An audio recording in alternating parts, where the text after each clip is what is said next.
все нормально, все хорошо. Так, Светлана, это вы у нас с Украины, Запорожья, верно? Расскажите немножко, как тренировки, что у вас получается, не получается. Дело в том, смотрите, как оно происходит. Это все не быстро, изменения, они приходят не быстро. Поэтому зачастую люди в этом расстройстве, они бросают тренироваться, они бросают что-то делать, делают вывод, что это не работает. Но дело в том, что первые маленькие изменения, они только начинаются через 2-3 недели, примерно вот через это время. До этого времени у тебя никаких изменений не будет, но ты все равно делаешь. Вот то, что я рассказываю, ты все равно делаешь.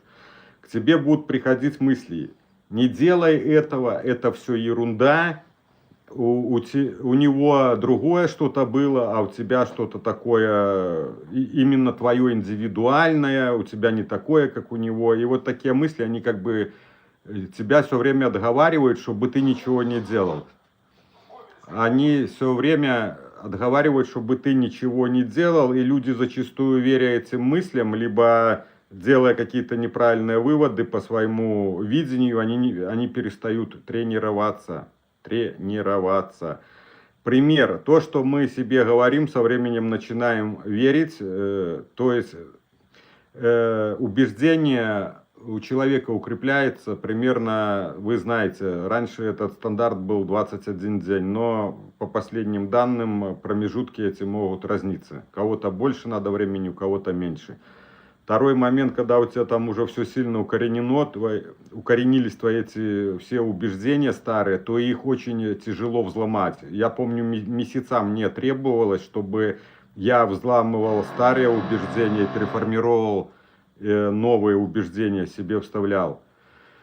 Был в субботу очередной стресс, так, делаю потихоньку. Был в субботу очередной стресс, бытовой, неприятность. Естественно, все близко к сердцу взяла. Потом начала ваши упражнения делать и АБЦ-схему применять. Жевала 2 дня ситуацию. Ну, АБЦ-схемы, это нужно в определенных случаях, да, применять вот по ситуациям, как говорится. Но я АБЦ-схемы не применял, я работал, как говорится, от ситуации в своей голове сразу. Жвачки, вот эти жвачки после ситуации, они у меня тоже были. Но я замечал, когда вот ситуация прошла, ты жуешь ситуацию, я говорил, да мне пофиг, мне все равно, что было, то было, что было, то прошло. Я как бы отделялся от этих мыслей и отвлекался. Она снова включается, я снова так себе говорю, отвлекаюсь, она снова включается. И вот пока ты не обесценишь ситуацию, то мысли, вот эти жвачки, они будут постоянно тебя посещать. Дело в том, что там работают такие моменты, вот правильно-неправильно. Вот правильно ли ты поступил или неправильно. Там вот такая тематика идет. И ты как бы ходишь, мучаешься, а правильно я или неправильно, а может мне надо было это сделать, а может мне надо было так сказать, а может, блин, а что он про меня подумает, а вдруг и ты эту жвачку жуешь, там, а вот надо было мне, я ему не ответила, мне надо было, может, ему подойти в ухо дать, там, и вот эту жвачку жуешь, и это тоже, эти жвачки из-за убеждений человека, вот этого идеальности, как должно быть, но дело в том, что, как вам сказать, правильно, неправильно его не существует, у каждого правда своя. То, что для тебя правильно, для другого человека, исходя из его убеждений, будет неправильно. Понимаете? Поэтому, как говорится, то, что сделал, то уже сделал. То, что сделал, то уже сделал. Проанализируй и отпусти ситуацию. Она уже все, она произошла. Ее не изменишь. То, что произошло, это уже не изменишь. Назад не открутишь. Оказалось, что между очень плохо и хорошо оказалось еще 10 возможностей. Это успокоило немного, потом трупом день лежала. Смотрите, вот это между плохо и хорошо 10 возможностей. Это, я думаю, такой момент, когда когда человек не видит среднего, это как бы либо только так и больше никак, понимаете? И вот это мышление еще крайностями, черно-белое мышление. Или все отлично, или никак, а среднего человек не видит. То, что вы пишете, 10 этих вариантов. Ну, а я вот эти расписки я не делал. Я эти расписки не делал, мне даже Анна эти расписки мне и не давала. Вот эти АБЦ, она мне даже их и не давала. Мы работали по ситуациям, постепенно осознавая, понимая. Единственное, был такой бланк, как бы там она мне давала, это изменение убеждений. Как бы один пример расписываешь, старое твое убеждение, потом изменение убеждения и новое убеждение. Вот одну ситуацию, я помню, так расписал, больше я этим не пользовался. Я как-то учился все осознавать и делать это в мозгу, как говорится, на ходу. Дело в том, что если ты находишься на улице и произошла какая-то ситуация, то ты там ничего не сядешь и не будешь расписывать, и второе, ты не будешь ее как бы носить в голове, чтобы потом это расписать. Это такой трудоемкий труд, что я не пользовался АБЦ. И второй момент, зачастую там в зависимости от того, что с человеком происходит. Если ему, например, надо переключаться, наоборот, от этих мыслей, думания про твое состояние, а человек разбирает ту таблицу, он все время думает про свое состояние. Это и есть ловушка его мышления. То есть он все время находится в своей ловушке, и получается вот это АБЦ, оно оказывает медвежью услугу. Как бы медвежью услугу оказывает. Там, где нужно переключиться, человек, наоборот, с этим АБЦ начинает вкручиваться в это состояние, начинает себя разгонять. Дело в том, что когда ты в плотненьком этом расстройстве находишься, то у тебя все твое состояние, это и есть ситуация. У тебя миллион ситуаций в твоем состоянии, и это разобрать там по какому-то АБЦ, это просто невозможно. У тебя просто голова закипит, разбирая это там по АБЦ ситуации. Тем более, когда у тебя ситуации нету, жала грудь, тут автоматическая мысль тебя накрыла, то такой реальной ситуации ее нету. Вот. Поэтому здесь нужно понимать, где что применять. Где наоборот, впихивая туда и то, что не нужно впихивать туда, куда ты впихиваешь, ты наоборот начинаешь запутываться, либо топтаться на месте. Когда ты что-то применяешь не там, где тебе надо. Поэтому выход с этого расстройства — это такой довольно сложный путь. Довольно такой сложный путь, и из-за вашего непонимания, как это все функционирует, вот этого всего объема, как оно работает, мне иногда очень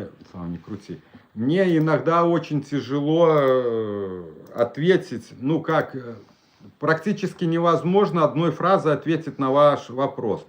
Вот, Наталья, когда вы мне вопрос задавали, вот про как менять убеждения, там, проговаривать там то-то, там это нельзя сказать, что вот только так делать, там разные моменты, там человек верит, там у человека автоматические мысли, то есть надо исходить из того, что у человека, понимаете, и только тогда ты даешь рекомендацию, но чтобы знать, как у него происходит, это надо с ним разговаривать. Мне нужна картина вся. Вот он будет рассказывать, человек рассказывает, что у него происходит. Она формируется полностью картина, и я вижу его схему мышления, где он ошибается. Но сам человек в силу того, что находясь из-за схем мышления под искажением, его, например, мозг отфильтровывает эту информацию, ты просто ее не замечаешь. Это происходит автономно. А значит, ты мне и не скажешь. А когда в разговоре ты как бы не то, что не скажешь, а говоря, вы не Не фокусируйтесь на этой информации, а вы выдаете вот ту информацию, которая вам важна. А эту ты как бы, человек игнорирует информацию.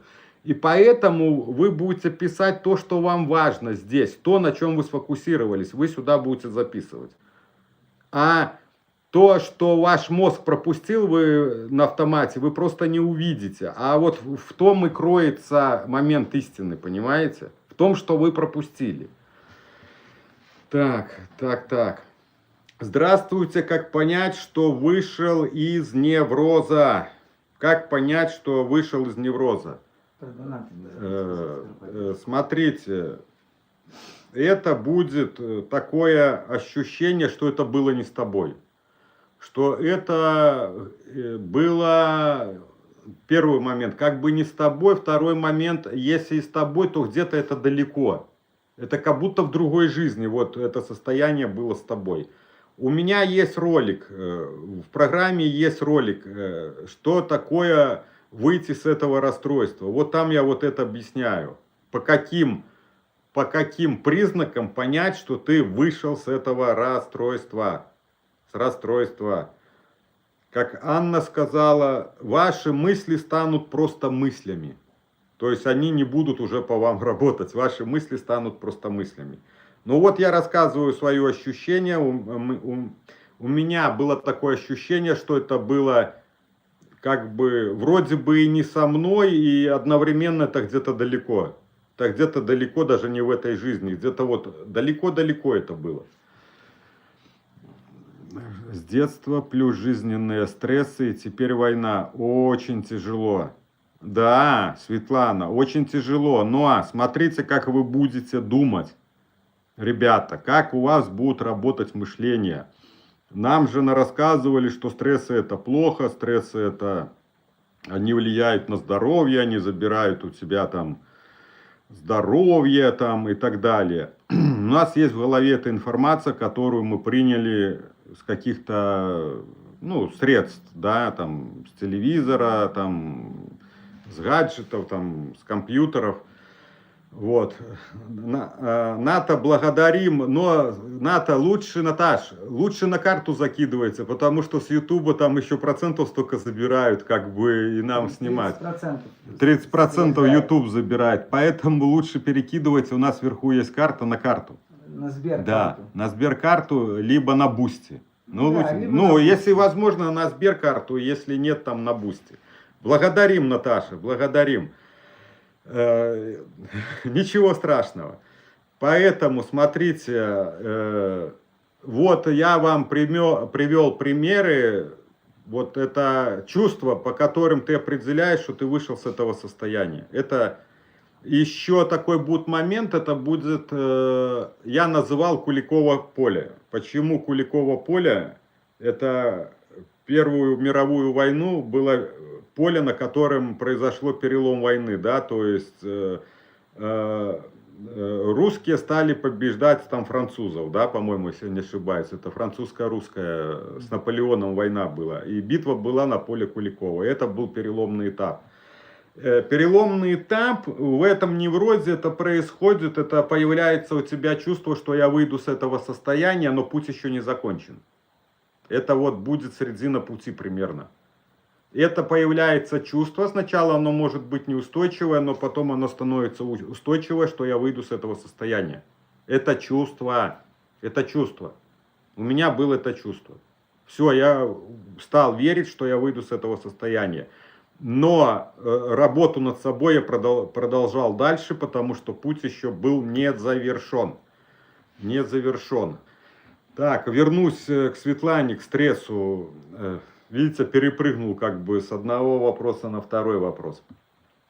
С детства жизненные стрессы, теперь война. Дело в том, смотрите, что нам надо понять и сосредоточиться на том, что тебе надо тренироваться в том состоянии и в том месте, где ты находишься. Понимаете? Там... Сходи как к соседям, скажи, чтобы не сверлили. В этом, как бы, блин, тут немножко сбылись мысли. Нужно понять, что ты находишься вот здесь и сейчас. Ты не можешь изменить обстановку. Если можешь, меняй. Но если не можешь, значит, нужно принять эту обстановку и работать в этой обстановке. У меня был момент осознания, что я нахожусь в стрессе круглосуточном. Круглосуточном. А значит, что надо сделать? Да, и Максу скажи. Скажи, что здесь, блин, не сверлили часа два. И это самое. А значит, нужно поменять убеждения. Смотрите, какая у вас будет возникать мысль у людей в большом количестве вас, что стресс для меня опасен. Почему? Потому что у вас много информации, что стресс это плохо, стресс там тебя убивает, стресс там с тобой плохое делает. Но смотрите, момент истины. На нас все действует так, как мы в это верим. И я это понял, осознал, мне Анна подсказала, я ей задал вопрос, а убивает ли меня стресс? И она мне ответила, если вы в это верите, и я начал внедрять в себя другое убеждение, я начал себе говорить, что стресс меня делает только сильнее, и я становлюсь только сильнее и сильнее. Вторая истинная такая фраза, вы многие слышали, то, что нас не убивает, то делает нас сильнее. И я начал внедрять себе вот это убеждение, что стресс меня не убивает, а наоборот, он меня сильнее и сильнее делает. И тут мне стали приходить такие воспоминания дедушки. У нас в деревне был дедушка, жил напротив бабушки. Ну, соседний дом жил дедушка там с бабушкой тоже, скажем так. А тот дедушка прошел 2 войны. 2 войны от звонка до звонка. Первую мировую и Великую Отечественную. И ему было, по-моему, 87 лет или 90. И мне почему-то в памяти он всплыл. И я подумал, почему я думаю, что стресс убивает. Ведь человек прошел 2 войны, 2 сильнейших стресса и дожил до 90 лет. Вверху и внизу никто не сверлится. Скорее всего, в том подъезде. Не сверлят? Ну ладно. И я себе стал говорить так, я убирал эти мысли, то есть я их начинал оспаривать. Я говорил, что стресс меня делает только сильнее. И я стал это убеждение у себя укреплять. Укреплять, постоянно напоминая себе. То, что мы себе говорим, со временем мы начинаем в это верить. То есть мозг начинает в это верить, и ты начинаешь в это верить. Вот здесь такой ремарочка. Я помню такие вещи, что ты уже поверил, а мозг еще не верит. И тебе так дальше приходится его переубеждать, этот мозг.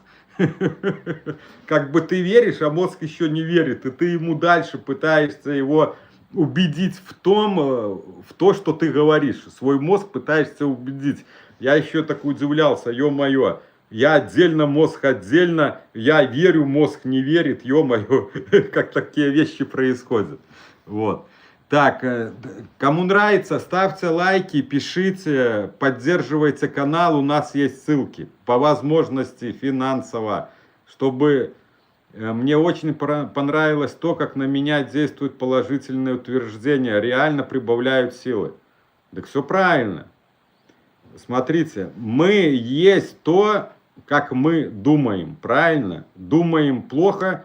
То есть негативно, мысли появляются негативные либо тревожные, у нас создается тревога, нас разбалансирует, разбивает. А когда мы эти мысли меняем, учимся думать позитивно, то это нам другие эмоции вызывает, и это нас укрепляет.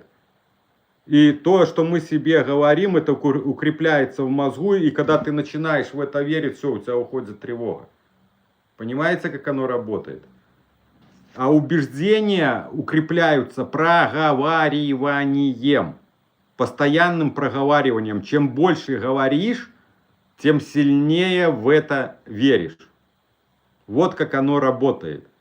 Это кажется чудеса. На первый взгляд не то, что чудеса, а люди думают, что это бред какой-то. Ну как-то себе говоришь, какие-то убеждения, какие-то нейросети. Люди говорят, потому что они не понимают, что это такое и как оно функционирует. А когда тебе человек, специалист, который все это понимает, как оно устроено и функционирует, и начинает тебе объяснять, и ты начинаешь это применять, и через какое-то время ты замечаешь, что вот то, что первично тебе казалось немного бредом каким-то, оно работает. И оно, оказывается, это совсем не бред, а оно так работает на самом деле. Наташа, вы не первый человек, который вот так пишет, что как бы дело в том, запомните, в жизни случайностей не бывает. Случайностей не бывает.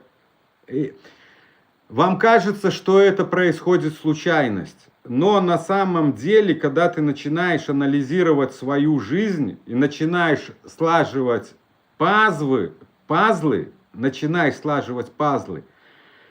то ты начинаешь понимать, что то, что с тобой происходит, это результат твоего мышления. Вы ведь, Наталья, как и многие другие, кто сейчас находится на этом канале, да и я сам, вы долгое время обращались к Богу, ко Вселенной, многие из вас, кто-то к Аллаху, кто-то к Богу, вы просили помощи. Вы осознанно, неосознанно, но вы все равно просили помощи. Дай Бог, чтобы мне что-то помогло. В поисках выхода с этого состояния ты как бы где-то, ты неосознанно обращаешься ко Вселенной, чтобы она тебе каким-то методом помогла выйти с этого состояния. И вот, когда ты просишь, Вселенная это слышит, и она тебе посылает. Вот то, что вы думаете, что вы случайно попали на канал, это не случайность. Это не случайность. Еще доказывает такой момент, вот я рассказывал про одну женщину 42 года, она уже отчаялась, она прошла множество врачей и разного уровня с разными регалиями, то есть с дипломами, там, профессора и так далее, и она уже как бы, уже опускала руки, но она тоже просила Бога о помощи. И потом говорит, что меня дернуло, я не знаю. Вот просто случайно пришла мысль, зайди в интернет последний раз. То есть поискать что-нибудь по этой тематике, говорит, последний раз. Как бы вот мысль такая пришла, говорит, я уже месяц не залазила, уже как бы смирилась, что ничего не поможет. И вот она заходит, и попадается наш ролик. То есть попадается мой ролик с изображением. Я там рассказываю.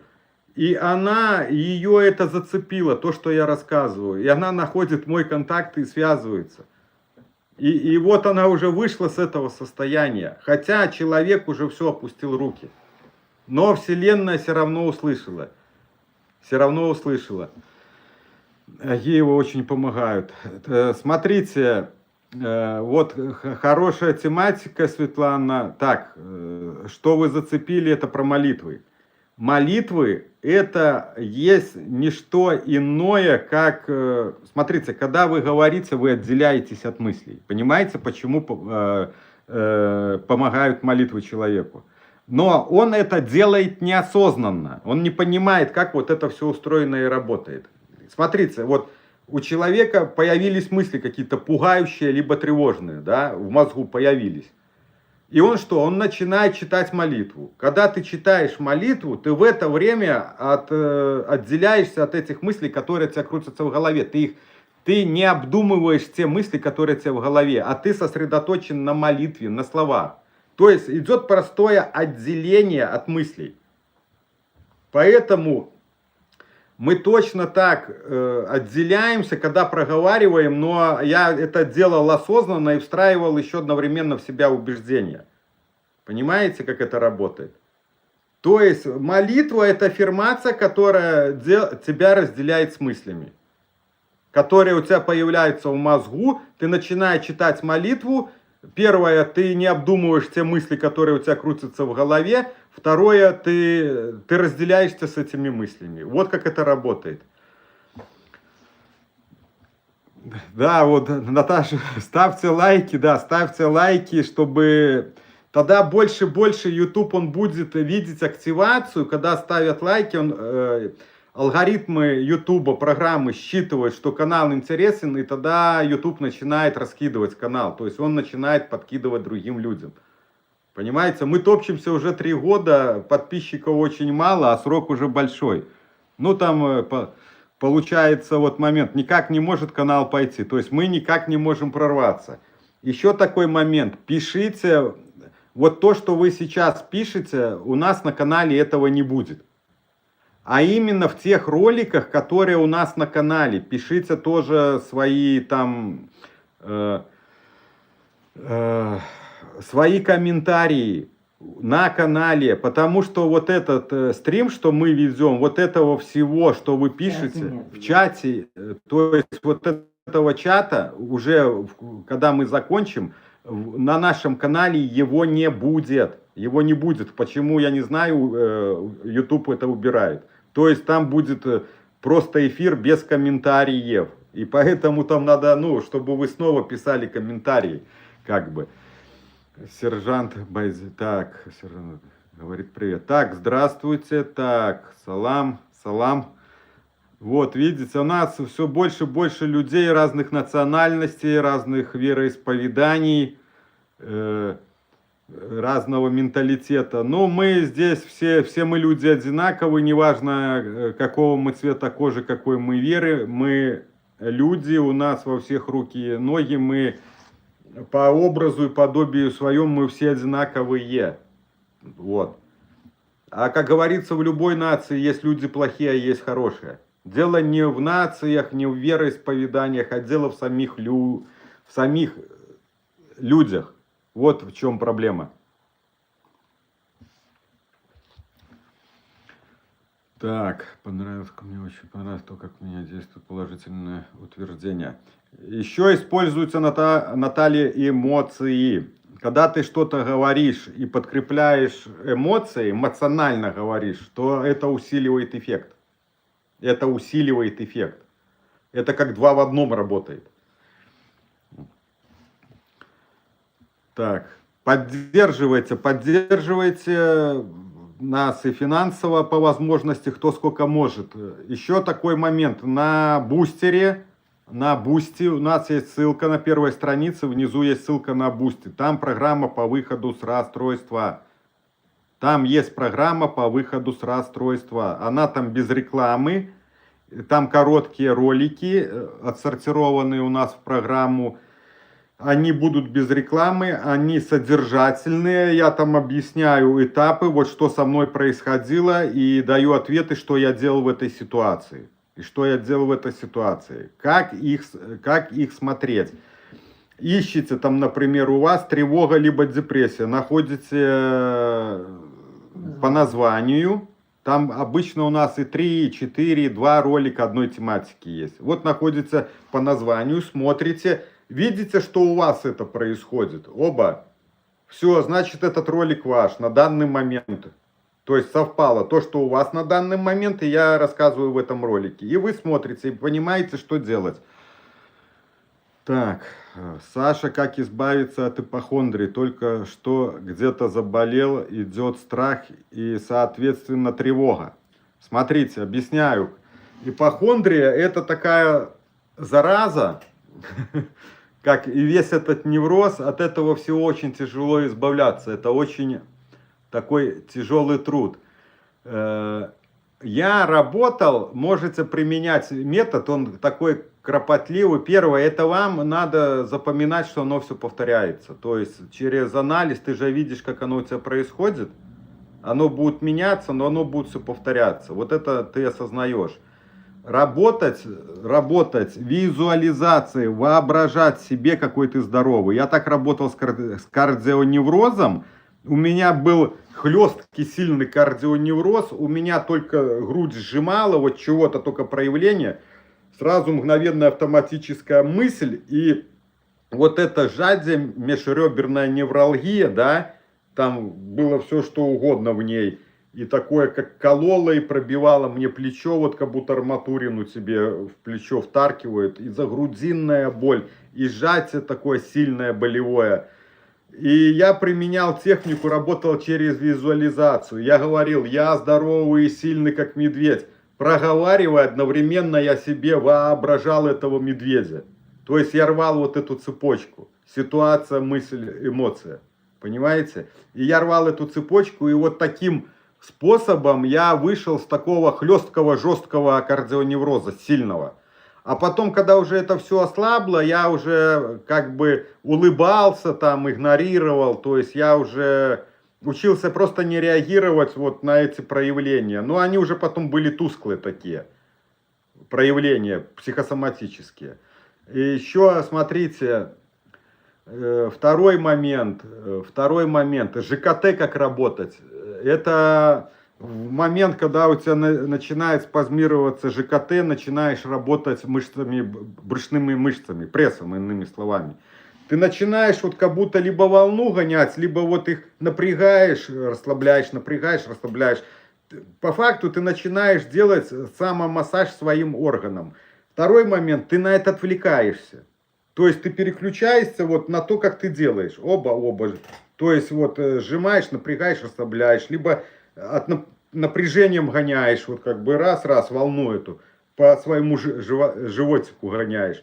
И ты как бы тоже автоматически, ты отчасти переключаешься и одновременно массажируешь. Понимаете?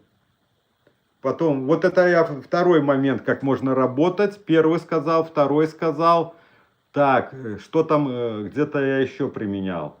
Сердцем, я помню, работал, вот, сердце, особенно спать, вот я когда ложился, да, вот экстрасистолию уже я когда осознал, я ее как бы не пугался, но поначалу было такое острое у меня сильное восприятие, вот когда ты ложишься, человек на стрессе, у него повышается чувствительность.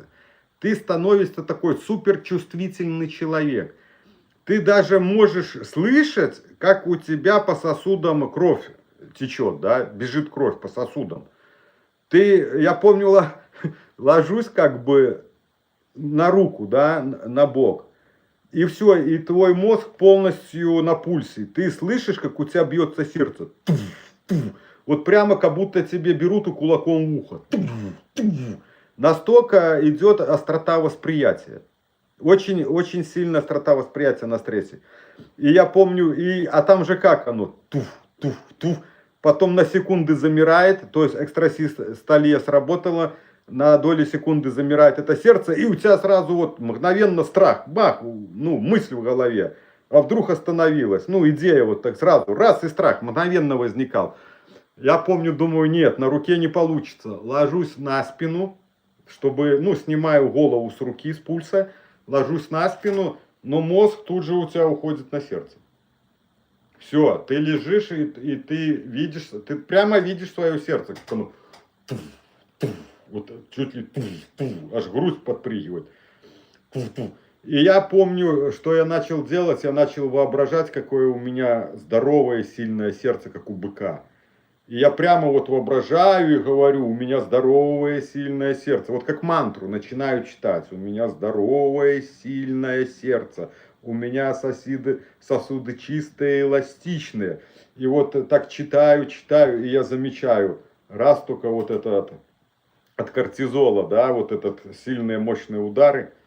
Раз, так сердечко бах, успокаивается. Но это было не сразу. Все, что вам я рассказываю, это добивается через тренировки. Это не происходит сразу. А это происходит через какое-то время, когда ты снова и снова делаешь эти повторения. Снова и снова. И тогда приходит успех. Вот. Вот поэтому, Светлана, вот какие бы я дал рекомендации именно со своего опыта, это именно работы с этой ипохондрией. Это чрезмерное переживание за свое здоровье. И еще, если будете мерить давление, да, то самый лучший момент это отдайте аппарат по мерению давления куда-нибудь подальше, там, маме куда-нибудь в другой дом, там, или дочке, в зависимости от вашего возраста, чтобы у вас в квартире не было этого аппарата, потому что аппарат будет у вас работать как триггер. Я, правда, прошел это. Я как бы мерил осознанно. Сначала я пугался, потом я понимал, как оно все функционирует. Я подумал, что мне надо этот триггер пройти. И я дальше продолжал мерить, выдерживал эти состояния. Мозг катастрофизировал, у тебя сразу паника, вот цифры набегают. Чем ближе результат твоего давления, давление на эмоциональном фоне у тебя по-любому будет большое, это неизбежно. И чем сильнее у тебя страх, тем выше у тебя будет давление, вот такой замкнутый круг. А потом мне как-то я лег, я на кровати как бы сидя мерил постоянно, а потом так лег на кровати и говорю, да хрен с ним, сдохну так сдохну. И так раз, смотрю, оба, и у меня вот этот страх, тревожность начала отходить. То есть получился момент такого принятия страха смерти, что как бы, ну, умру, так и умру, и черт с ним. И я заметил в этот момент, бац, и меня вот это напряжение, тревога начала отпускать. Вот она раз начала уходить. Но это такая едкая зараза, вот эта ипохондрия. Ну, там от всего тяжело избавиться. Выйти с этого состояния очень сложно. Это я про закрученные варианты говорю.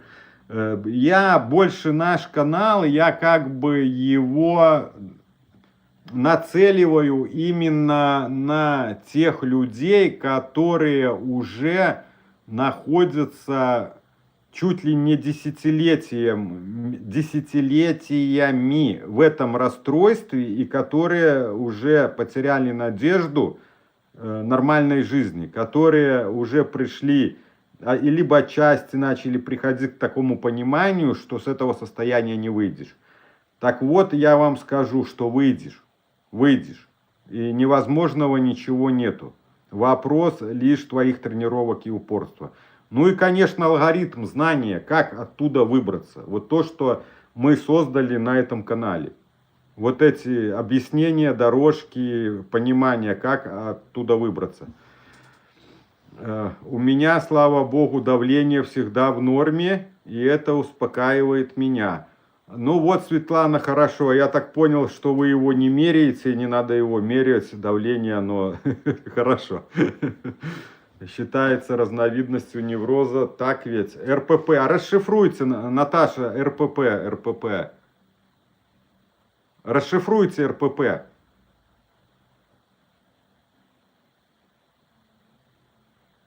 Слава, не расшифруешь РПП? Сокращенно. Расстройство. Наташа, расшифруйте РПП ваше. РПП. Что-то мне на память не приходит. Там ГТР, генерализованное тревожное расстройство. Либо там биполярное есть расстройство. Расстройство пищевого поведения. Да, это... Так. Расстройство пищевого поведения. Ну вот это, что вы мне писали, это булимия и анорексия. Да, это все в мозгу. Это человек... Там такие, например, анорексия, это человек себе ставит вот запрет на еду, он все время пытается похудеть, он ставит себе в мозгу блок, а то, что мы мозгу говорим, то мозг это в конце концов начинает исполнять. То есть человек начинает запрещать себе есть, и потом организм твой просто не воспринимает эту еду со временем. Первое, она не хочет есть, и там еще там разные моменты могут происходить. Человек может скушать и тут же на себя вешать негативные ярлыки, что вот какая я плохая, жирная, зачем я это съела. Человек от этого еще больше расстраивается и потом еще больше есть начинает. Вроде бы он хочет похудеть, вот это булимия называется, когда человек уже начинает от стресса бесконтрольно кушать, да, ну, я так понимаю, булимия это увеличение веса, это когда человек не ест, а анорексия это человек ставит блок себе на еду, блок на еду. И мозг это постепенно укрепляется в мозгу. И по факту что происходит? Мозг понимает, что еда это вредна, и все, человек не может пищу принять. Его либо будет, во-первых, есть и не будет хотеть, второй, возможно, если что-то съесть такое, будет рвотный рефлекс у человека идти. Это блок. Это блок. И этот блок пока не уберешь, ничего не будет. Это тоже психология. Психология, она везде работает. В принципе, психология не работает везде. Люди просто они не осознают, как это работает. Но если ты себе блок поставишь, то все, как ты, чего ты хотел, то мозг тебе будет делать, понимаете? То, как ты его запрограммировал. Ты не хотел есть и хотел похудеть, вот, пожалуйста, худей. Все, еда потом до такого этапа доходит, что человек вообще ничего не может есть. Ему вот то, что говорят, не лезет, у него сразу рвотный рефлекс будет на пищу.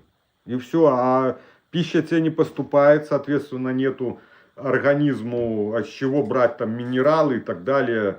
И все, и человек постепенно худеет, ну и конечный результат, вы сами понимаете, что самоликвидация. Иными словами, это программирование на самоликвидацию. В принципе, так и депрессия работает. Вот как у меня была депрессия, в принципе, оно отчасти точно так работает. В депрессии тебя захватывают негативные мысли. Мозг начинает понимать, что внешний мир здесь уже все. Либо он опасен, здесь нечего делать в этом мире, в котором ты находишься. И запускается тоже процесс самоликвидации. Ты перестаешь есть, тебя перестает все интересовать, ты погружаешься в себя, мысли тебя негативные захватывают, у тебя подавлена воля, ты уже не можешь ходить, у тебя такая слабость, ты не можешь вставать, не ходить, ты погружен, ты такое, это даже не печаль, а это в тоску, ты в тоску попадаешь. Вот я помню, тебе как будто вот внутри чем-то нажимают, и тебе не то, что больно, а тебе вот плохо. Тебе просто плохо, у тебя сильнейшая подавленность. А соответственно ты ничего не ешь, не пьешь, тебя ничего не интересует. Ты лежишь и все, потом к стенке отворачиваются люди, и все, они не поднимаются. Это тоже процесс самоликвидации. Просто там уровни депрессии разные бывают. И сами депрессии разные бывают. Вот. Кто-то живет в депрессивном фоне, если от мышления у человека депрессия, то есть такая форма мышления депрессивная. Есть формы депрессивного мышления. Когда человек обесценивает ситуации положительно, это непреднамеренно делается, это делает его мозг так. И поэтому человек постоянно находится в депрессии, в определенном уровне депрессии. Он тоже там пьет таблетки, там вот, ему тоже плохо. Но ты же понимаешь, что тебе плохо, тебе не весело, не комфортно, что тебе ну плохо. Существуют способы такого депрессивного мышления. И, кстати, там есть такой один способ мышления, именно который приводит к тяжелым депрессиям. Именно форма мышления. Вот. Меряю всегда нормально, поэтому успокаивает. Ну там тоже интересно давление, но там тревога, она как бы сама не поднимает. И вот я помню, вот тут разобраться, страх. Вот от сердца сильно бьется от страха. Если страха нету, то сердце у тебя... Я замечал, когда убирал страх, то сердце вот это напряжение ударное, оно меньше становилось. То есть вот этого гормона неадреналина, которая по сердечной мышце работает, его становилось меньше. То есть у тебя меньше страха, значит меньше надпочечниками выбрасывается кортизол. Соответственно, я замечал, что сердце оно уже не так сильно, меньше. И потом ты как бы убираешь страх, у тебя страшок остается, скажу так, остается страшок, но сердце оно уже не бьется, ты этого не замечаешь, а уже чисто на тревогу переключаешься. Как бы тревожность есть, но сердце уже так не молотит, как раньше молотило. Вот. Ну вот, Наташа, про расстройство пищевого поведения. Там шаблоны, там надо, да, там с мозгом надо работать. Там у человека будут стоять блоки. Блоки. И из-за этого оно даже, смотрите, там такие еще искажения происходят. Человек может все время быть собой недоволен. Она уже будет худая, как щепка, да? Ну, девушку берем. Но, смотрясь в зеркало, у нее будут сверхтребования к себе. И она будет идеальности пытаться сделать. И там уже начинается, я думаю, такое даже мозговое искажение. Она уже худая, но смотрясь в зеркало, она хочет быть еще худей. То есть ее не устраивает эта фигура. И она еще дальше худеет, понимаете?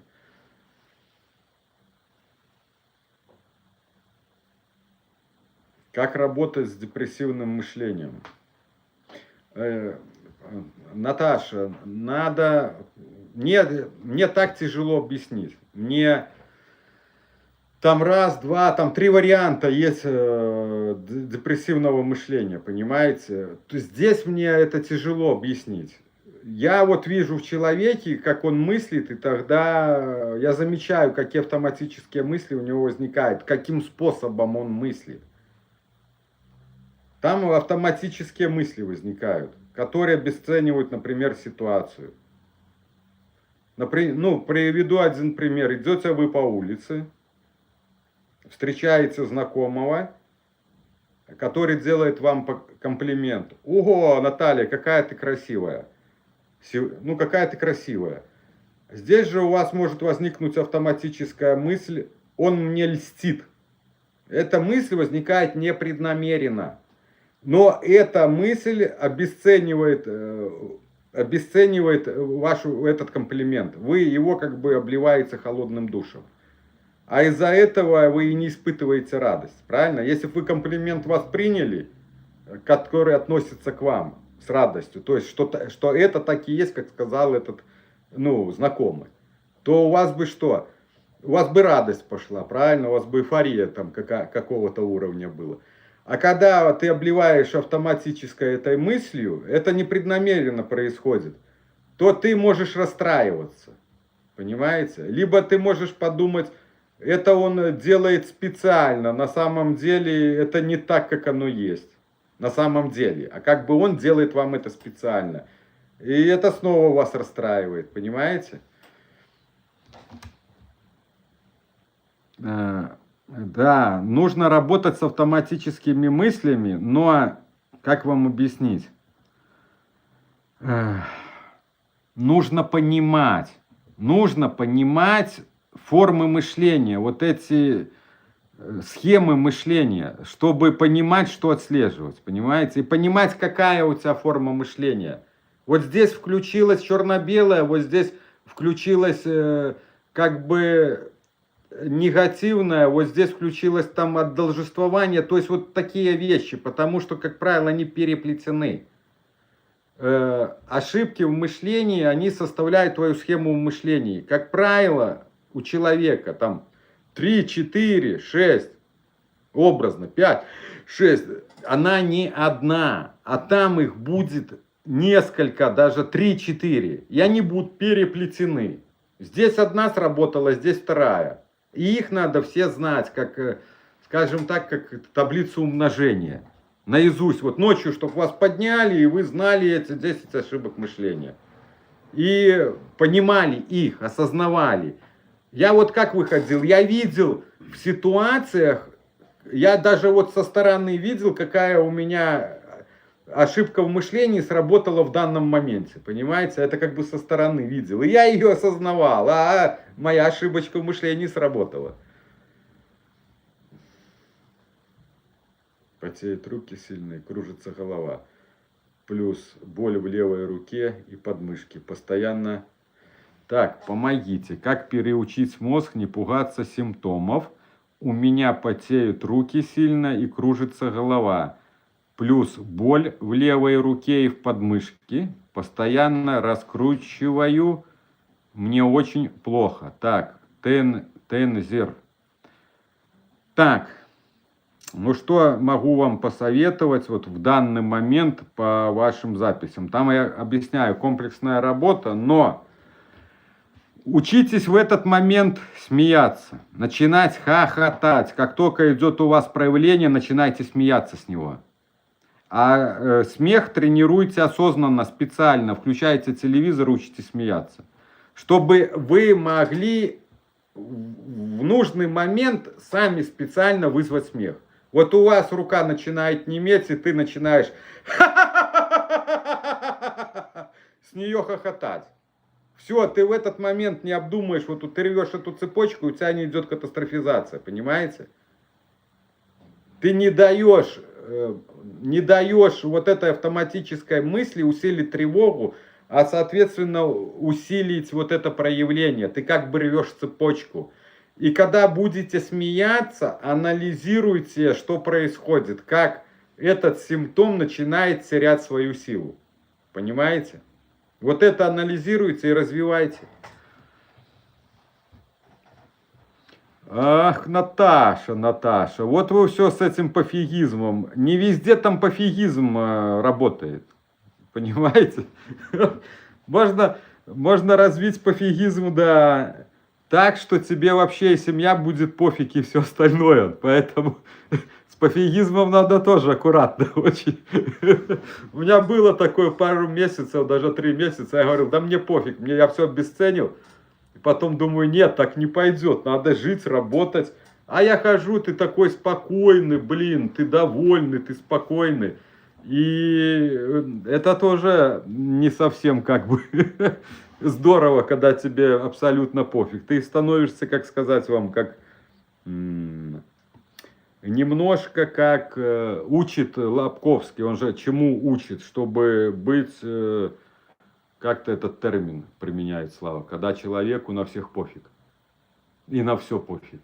Эгоистом. Он учит быть эгоистом. Эгоист. Но пофигист это, если тебе все пофиг, это и есть эгоист, потому что тебе Да. все пофиг. Поэтому с пофигизмом надо тоже его понимать, пофигизм, правильный пофигизм формировать у себя. В рамках Вот. какого-то пофигизма. Не, ну в этом, да конечно, я вот это, говоря мне пофиг, я обесценивал ситуации. И вот когда мысли за что-то тревожились, я говорил, да мне пофиг, мне все равно. И это работает. И ты обесцениваешь ситуацию, мозг перестает тревожиться.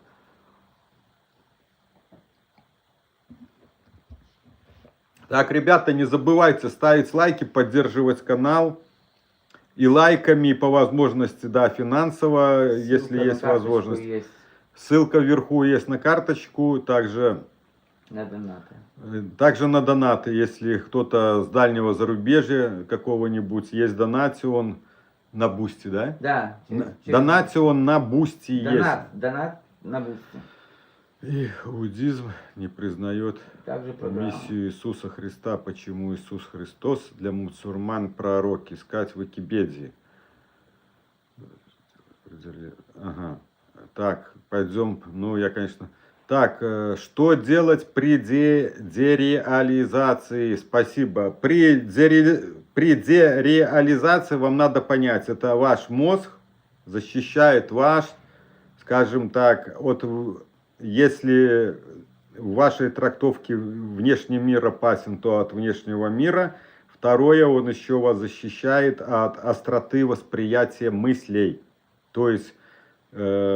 таким образом он защищается, скажем так, от мыслей. Потому что, когда ты на сильном стрессе, то идет очень острое восприятие и мыслей в том числе, ситуаций и мыслей. И я помню, как вот только мысль появлялась, у меня аж голова раскалывалась. Он сильно-сильно тревожился. Это такой момент защитной реакции. Первое, это не пугаться этого, думать вот так, меня мозг защищает. И вот то, что с вами будет происходить, не пугать себя. Вот мозг может реагировать, но вы не реагируете, осознавая, что с вами происходит, что ты от этого не умрешь, ничего. Это просто мозг вас защищает, все, защитная реакция. Поэтому не пугаясь, вы не будете усиливать у себя тревогу. А соответственно там... Понимаете, ловушка получается какая интересная? Человек, пугаясь, усиливает у себя страхом тревогу, а от этого дереализация еще становится сильнее. Вот как это работает. Поэтому цели и задачи, понимая, что это такое дереализация, не пугаться этого. Не реагировать в тех моментах, когда она начинает проявляться. Вот, надеюсь, ответил на ваш вопрос. Так, тут мы уже пошли в религию. Почему иудеизм не признает миссию Иисуса Христа? Почему Иисус Христос для мусульман пророк? Искать в Википедии, почему иудаизм не признает миссию Иисуса, искать в Википедии. Если изъять деньгу 50 богатейших евреев семей, то прекратятся войны и революции. Генри Фонд. Еврейское лобби, искать в Википедии. Первое, это мое личное мнение.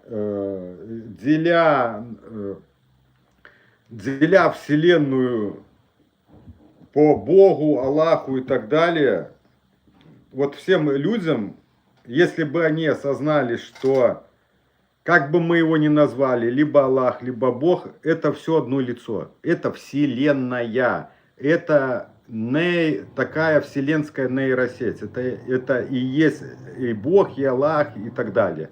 Понимаете? Он один. Просто деля его по названиям, у кого-то Аллах, у кого-то Бог, религия, ставя людей под влияние религии, очень хорошо управлять людьми, понимаете? Как и государство. Чего вот взяли, поделили на государство, да? Нет вот, чтобы люди жили во всем мире, никаких не было границ, ездили, переезжали без каких-то проблем. Нет, взяли, поделили, у каждого своя власть, они там руководят этой группой людей.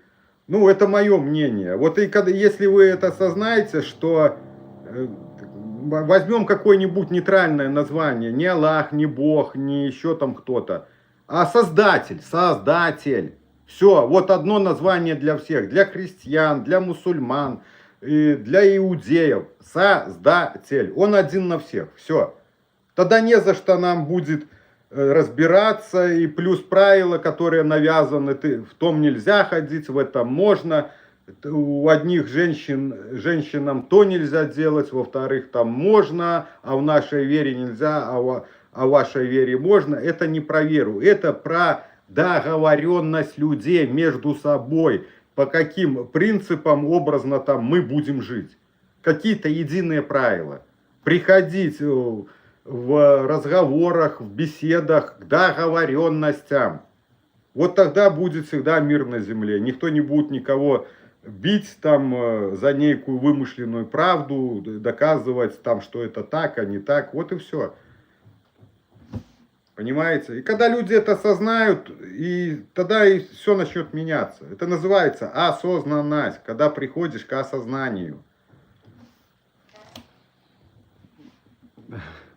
В смысле, что-то нормально вообще ни о чем. Куда-либо гиперконтроль себя. Ага. Когда едете, у вас гиперконтроль себя. А найдите, для чего вы себя контролируете. Какая у вас идея контроля. Для чего вы это делаете. Какое ваше измышление. Я контролирую себя для того, чтобы что. Так, выше, у вас здесь много сообщений. Какое выше из них? Здравствуйте, не могу справиться до конца с агорафобией. Постоянно мысли тревожные, мол, поеду туда, там начнется условно нехватка воздуха и так далее. Можете дать совет или как быть? Да, это такое предсказание. Идет искажение, и про что бы ты ни подумал, у тебя будущее всегда будет плохо заканчиваться. И второй момент, у вас негативный опыт. То есть у вас были ситуации, когда вы куда-то поехали и сработала вегетатика. Но дело в том, что ваша вегетатика, она работает не из-за того, что вы куда-то поехали. Просто вы привязали к этой ситуации, что вы поехали, и там это произошло. И мозг запомнил, что если так делать и туда ехать, это опасность. То есть дорога это опасность. Вот. Но не на самом деле, а поведение формирует убеждение. То есть у вас сформировался негативный шаблон, да, негативное убеждение. Чтобы взломать этот партер, нужно снова ехать. Нужно снова ехать и выдерживать ситуацию. Учиться не пугаться, когда у тебя снова будут происходить спазм. Либо улыбаться, либо просто выдерживать. Второе, это для всех касается. У вас будут мысли будущего. Они всегда будут искажены. Значит, их надо убирать. Вот эта ловушка, которую я показывал, мысли прошлого и мысли будущего. Это такая своеобразная мозговая ловушка. И те мысли будут у человека вызывать страх и тревогу. Понимаете? Мысли будущего и мысли прошлого. Мы можем только быть спокойным в настоящем, вот там, где мы находимся. Вот я нахожусь здесь, вот этот компьютер, вот этот телефон, вот эта кружка. Вот это называется момент здесь и сейчас. Если я в тревожном расстройстве подумаю, что мне вот буквально надо идти в магазин сейчас, то у меня это будет катастрофизация. Но это уже будущее. Хотя оно будет образно там через полчаса, но это уже будущее. Даже если у вас будет через 10 минут, это уже будущее. Все. И поэтому мозг будет у вас катастрофизировать всегда. А это мысли. Это будут мысли приходить. Поэтому я говорил, все будет хорошо. Я отделялся и уходил в момент здесь и сейчас. Я разгадал эту ловушку. Я разгадал вот ловушку этого мышления. Как он у тебя ловит этими мыслями и вызывает у тебя страх и тревогу. И поэтому я говорю, что выход с этого состояния, это обязательно нужно научиться работать со своими мыслями.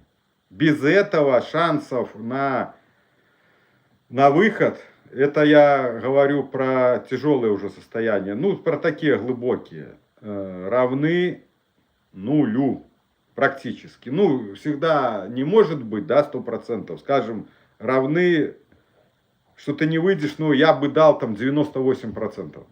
Что без работы с мыслями ты оттуда не выскочишь. Мысли тебя будут забирать постоянно, они будут пугать. Дело в том, что как оно происходит, когда ты не знаешь, что делать с мыслями, то ты их начинаешь бояться. У тебя появляется страх перед мыслями. Ты начинаешь от них убегать мозгом. Я видел, как мой мозг убегает от мыслей. Вот мысль появляется, он туда, он как бы в сторону соскакивает. Вот мысль приходит, а он ее боится, он в сторону соскакивает. Я это все хорошо видел.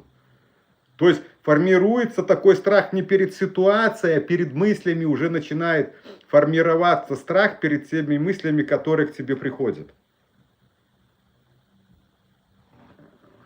Я говорю, разделяться с этими мыслями. Там есть разные способы разделения с мыслями. Там 3-4 способа разделения с мыслями. И вот что с ними делать, это разделяться с мыслями. Потому что они по тебе работают. А когда ты с ними разделяешься, то они по тебе либо немного работают, чуть-чуть тебя цепляют, тревожность вызывают, либо вообще не вызывают тревожности.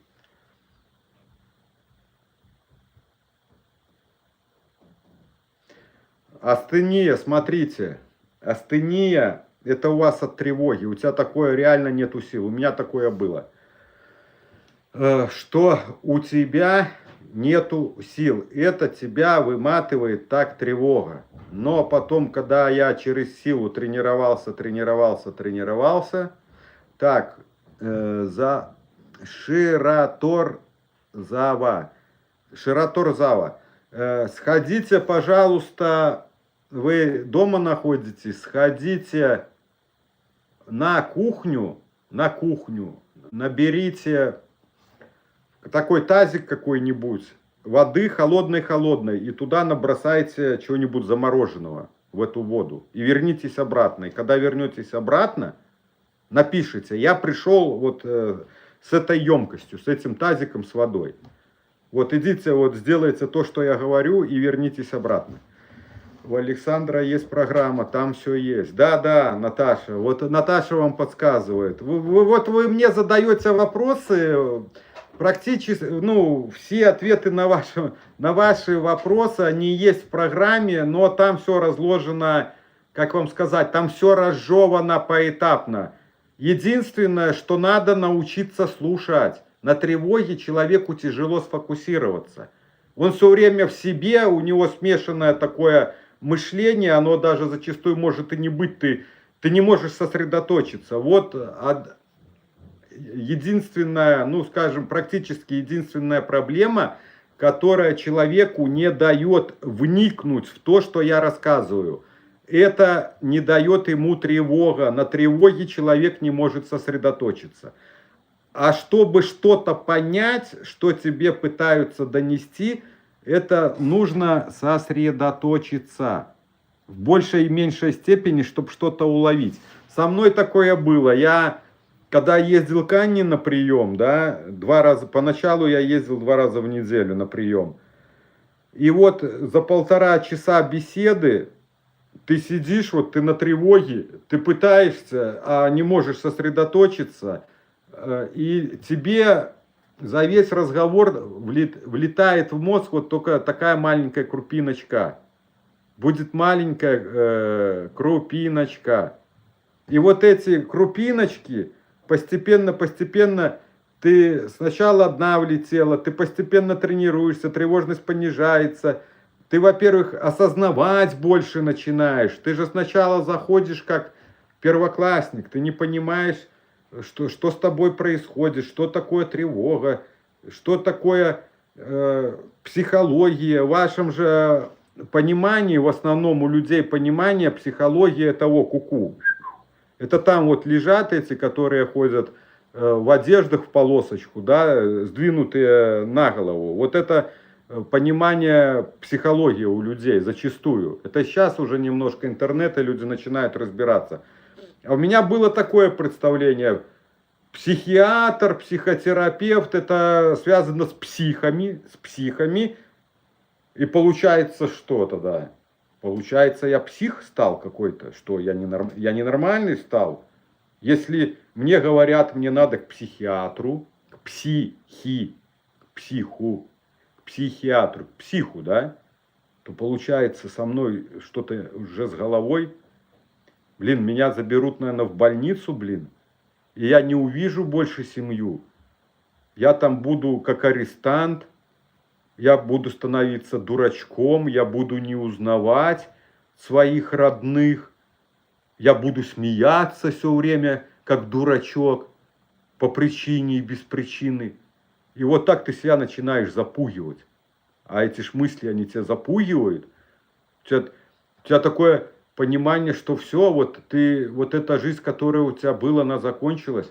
Сейчас ты будешь в психушке лежать, там тебя будут с решетками металлическими, тебе будут что-то вкалывать, какую-то непонятные смеси, таблетки давать, потому что ж ты дурачок. Вот какая ассоциация у человека происходит, а эти мысли его пугают. Вот. И поэтому вы, когда входите в психологию, большинство из вас, не большинство, а какая-то часть из вас либо вообще не понимает, ну, какая-то часть будет вообще не понимать, какая-то часть будет чего-то отрывками понимать. Чего-то отрывками, но половина этих отрывок вы будете не так понимать, как оно есть на самом деле. Понимаете? У вас будет такой винегрет. Винегрет будет. И поэтому, имея винегрет, этот винегрет надо начинать глубже, нормально все изучать и разлаживать по полочкам. И тогда только ты начинаешь выходить с этого состояния. Пока у тебя будет в голове винегрет, ты с него не выйдешь. У тебя будут рефлексорные движения, ты то одно делаешь, то второе, то третье, то пятое. И это будет называться как-то бабка в хату, детка с хаты, детка в хату, баба с хатки на белорусском языке. Понимаете? То есть сыр-бор такой. И ты все время топчешься на месте, ты вроде бы что-то делаешь, ты что-то пытаешься делать, ты что-то тренируешься, ты что-то делаешь, но потом как-то делаешь, в какое-то время понимаешь, что ты что-то делаешь, но ничего не двигается. У тебя как оно было, по большому счету, так оно все и осталось. Ты начинаешь понимать, что у тебя такое движение, как хомяка в колесе, да? Вот он вроде пробежал 100 километров, а колесо крутится, а он на месте бегает. По факту, он же на месте бегает, правильно? Хотя уже устал. Так и у тебя, ты уже устал, ты кучу чего-то там делал, всяких в своем понимании вещей, борясь вот с этим расстройством, только толку пшик. То есть ноль практически толку. Про программу нельзя будет говорить. Да, да. Еще раз напоминаем, кто не подписался, подписывайтесь. Если вам это интересно, этот канал, то, о чем я здесь рассказываю. Второй момент. Поддерживайте нас финансово по возможности. Как мы говорим, пачка 2 мороженого. Вот.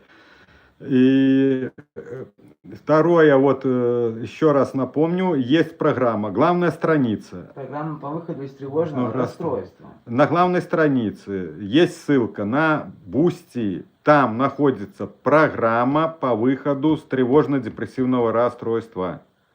Там короткие, сжатые ролики, что происходит и что делать. Ролики обычно, ну, там где-то минут 15, 20, 10, то есть вот такой временной промежуток роликов. То есть я там сжато объясняю. Ролики там будут без рекламы. Это дает вам понять, смочь сфокусироваться на том, что я объясняю. Потому что на ютубе это с рекламой, ты тяжело вникнуть, потому что реклама будет в смысле сбивать тебя. Когда ты будешь смотреть, вникать, реклама будет в смысле сбивать. На бустере это без рекламы. Без рекламы. Подписка там стоит на канал 1000 российских рублей. Ну, эквивалент это там буквально плюс-минус $10. На месяц. На месяц. Также есть выборочные ролики, там 100 рублей можно посмотреть, эфир там или ролик какой-то. В российских рублях. Это все в российских рублях, там как бы обозначено в российских рублях. Вот. Точно винегрет. Невротики такие люди, которые только любят жаловаться, но работать над собой не хотят. Нет, Наташа, вы не правы, это не про жаловаться. Когда так говоришь... Понимаете, у меня такое было. Ты не то что жалуешься, а ты ищешь помощи. Но это есть твои мысли. Ты ищешь у каждого и везде помощи. Ты ждешь, чтобы тебе кто-то что-то подсказал, дал действенное что-то, как-то и пожалел с другой стороны. Но это твои мысли. Они возникают... Как вам сказать, ты их не создаешь, они у тебя появляются, эти мысли. Поэтому это твое такое мышление, вот такое жалостного, и эти мысли, они тебя подавляют. Сказать, что невротик это человек-лентяй, вот как многие говорят, я вижу психологи, это человек-лентяй, это могут сказать только те психологи, которые не были в этом расстройстве. Это далеко не про лентяя. И эти слова, вот если бы мне в расстройстве сказали, мне бы было обидно. Я так говорил не потому, что я лентяй, а потому что, думал так, потому что это твой способ мышления, первый. Второй, ты ищешь помощи. Ты ищешь помощи везде и вся. И поэтому ты вот эти мысли у тебя преобладают, они к тебе приходят. И они на тебя воздействуют, они тебя подавляют, они тоже на твою психику влияют. Но это мысли, это мысли. И про это я ранее уже рассказывал, что это не так. Это неправильно, кто говорит, что невротики это лентяи. Дело в том, что второе, люди еще не осознают. Они в силу своих схем мышления, они, например, думают, что это что-то такое вот быстрое. Там я 2 раза сделал и должен освободиться от этого. Это они так думают просто.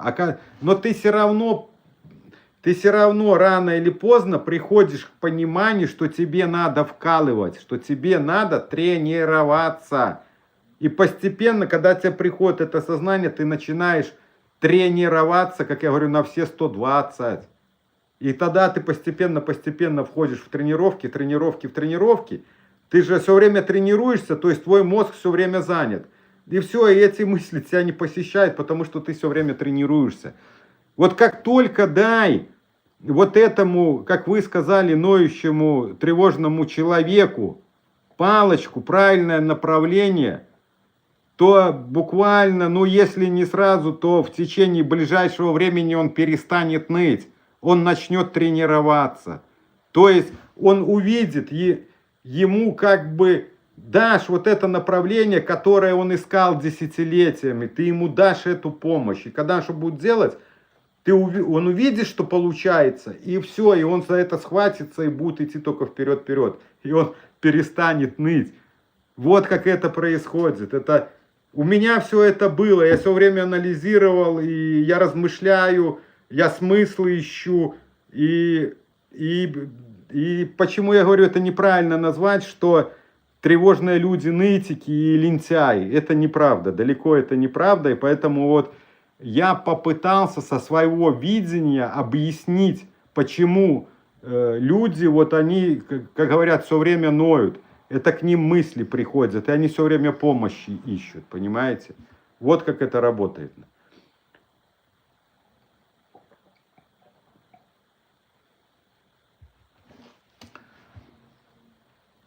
Такие выводы может сделать только здоровый человек. Светлана, смотрите, я вам немножко скажу, в чем различие. Вот и вы, Светлана, там, ну, у вас проблемы, да, с психикой, и у Наташи проблемы с психикой. Но дело в том, что разная глубина просадки. У нее стресса поменьше, то есть она меньше закручена, вы больше закручены. А значит, вы уже дошли до той стадии осознавания, когда ты в глубокой, извиняюсь за выражение, заднице находишься. То ты осознаешь, ты же видишь, какой ты, что ты, и ты ищешь помощи. То есть ты понимаешь, что ты не нытик, но это твои мысли, и ты ищешь помощи. И оно действительно, ты отчаиваешься, у тебя нету сил. У тебя даже многие плакать будут, слезы будут текти, потому что они не могут выдерживать вот этого состояния. Есть даже люди, чтобы не ощущать этого состояния, резали себе руки ножом. То есть создавали себе некие... Почему они так делают? Отчасти отвлекался от этих мыслей, которые тебя угнетали, которые тебе создавали вот это страдание. Понимаете? И поэтому разница между вами в том, это от глубины просадки. Наташа, возможно, не дошла до этой стадии.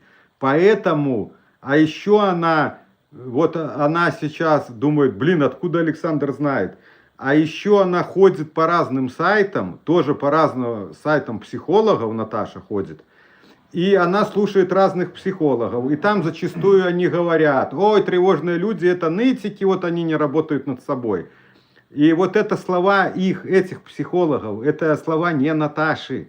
Не Наташи. Вот если, Наташа, я прав, что вы на других сайтах находитесь тоже, то скажете, да или нет? Уже. Ну так тем более, если вы были в стадии, значит, Светлана в чем-то права, вы не дошли до конца.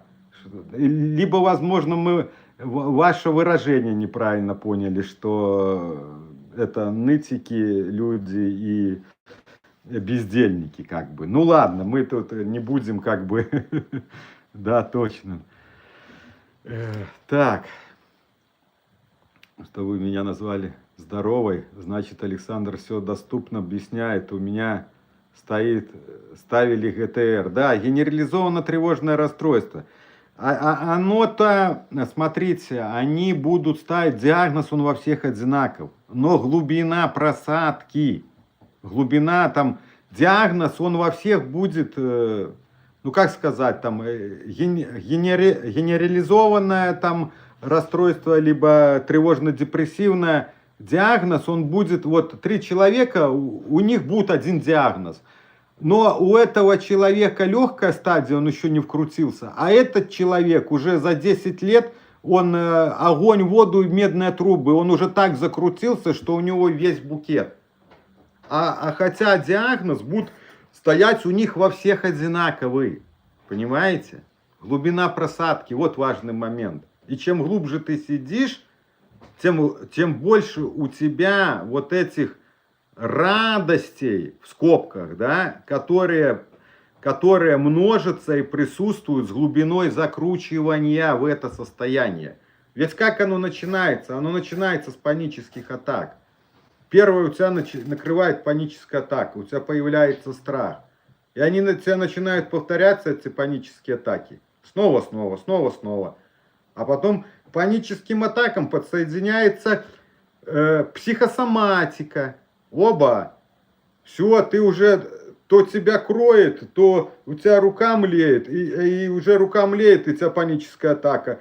То ты от панической атаки, ты боишься панической атаки, у тебя паническая атака. То рука замлела, у тебя кроет сильный страх. Потом там уже кардионевроз подсоединился, пошла полностью весь букет набираться этой психосоматики. Потом у тебя уже страхи начинают появляться, фобии, ты уже, то мог на машине ездить хотя бы сбоку, а ты уже ехать не можешь, тебе страшно ехать на транспортных средствах. А потом ты уже, ё-моё, в магазин сходить не можешь, уже и на транспортных средствах ездить, и в магазины ходить не можешь. А потом ты уже с подъезда не можешь выйти. А тут уже при этом, то ты ночью еще спал, да, панички тебя крыли, но ночью ты еще спал. А тут ты уже и спать не можешь. Ты не можешь заснуть. Ты начинаешься дальше пугать. У тебя появляется страх перед сном, что ты не спишь, уже свет включается, и ты уже этого боишься. И вот так ты попадаешь в ад. Для мозга этот мир становится опасен. Про что бы ты ни подумал, у тебя все катастрофический сценарий. Тебя кроет, ломает, выкручивает.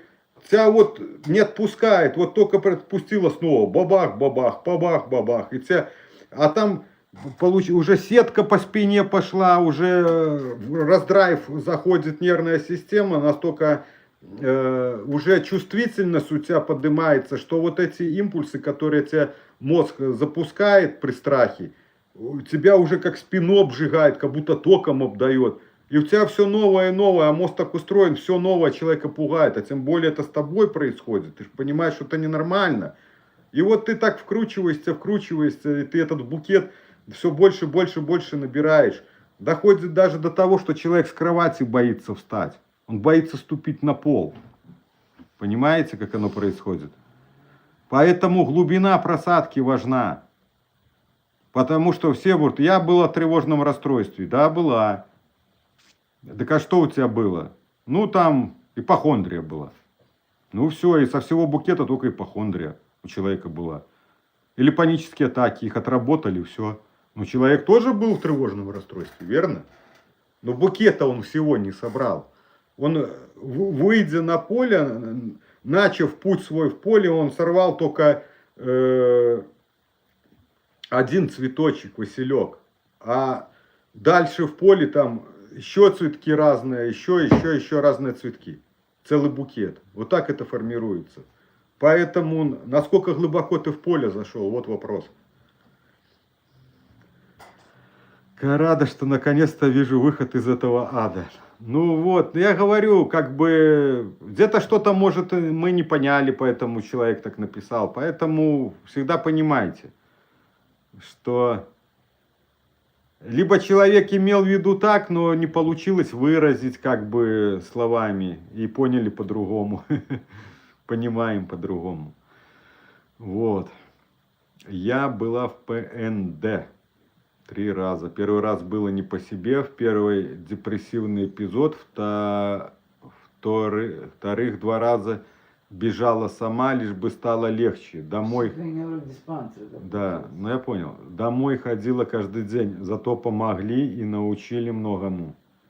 Ну, вы имеете в виду в диспансере, да, Светлана? Авторы 2 раза бежала сама. Было легче. Домой ходила каждый день, зато помогли и научили многому. Ну, в этом диспансере неврологическом, в котором вы лежали, правильно я понял? Вас научили там, ну, тоже специалисты были и чему-то вас обучили в нем. Так. Так, поддерживайте канал, ставьте лайки. Ваши лайки, они продвигают канал, как бы его больше крутит. Тогда интернет начинает подкидывать людям. Если кто-то не подписан, но вам как бы по душе этот канал, он вам помогает, вам нравится этот канал, то подписывайтесь. Вот. И пишите там у нас на канале тоже, пишите, смотрите ролики, пишите свои отзывы, нравится, не нравится. Можете даже, у нас есть в чатах, люди между собой общаются, пишут друг другу прямо у нас на канале в чате. Вот, поэтому можете общаться там тоже между собой. Так. Над собой. Ну, вам, получается, сняли депрессию препаратами, правильно? Пытались, ну, сняли депрессию препаратами. И потом работа над собой. Депрессия — это падает уровень серотонина в мозгу. Уровень серотонина. Мы вот этот вопрос даже с Василием думали. Ну, я как бы складывал ребусы. Вот у тебя, когда подавленное состояние, сильно подавленное состояние, когда ты с невроза попадаешь в депрессию, получается, наверное, подавленность, а мысли приходили извне, я это хорошо видел. Негативные мысли приходили извне, я это хорошо видел. Но вот это есть взаимосвязь, твое ментальное состояние, вот это подавленности, эмоциональное состояние и мыслей, то я думаю, между ними есть взаимосвязь. Когда ты просаживаешься в депрессию, а в депрессию ты просаживаешься, потому что у тебя в мозгу не вырабатывается столько вот этого серотонина для нормального твоего эмоционального состояния. Для нормального эмоционального состояния, то есть такого равновесия не хватает. И вот начинают появляться негативные мысли, и мысли на тебя воздействуют, они тебя подавляют еще больше. И вторая, я думаю, взаимосвязь, вот эта твоя подавленность, она и притягивает к тебе вот эти мысли. И что там интересно, вот когда ты их начинаешь обдумывать, то их все становится больше и больше. И они тебя все захватывают больше и больше. А потом уже между негативными мыслями начинают проскакивать суицидные, появляться суицидные мысли. Уже между негативными начинают образовываться и появляться суицидные мысли, приходить. Чик-чик. Вот.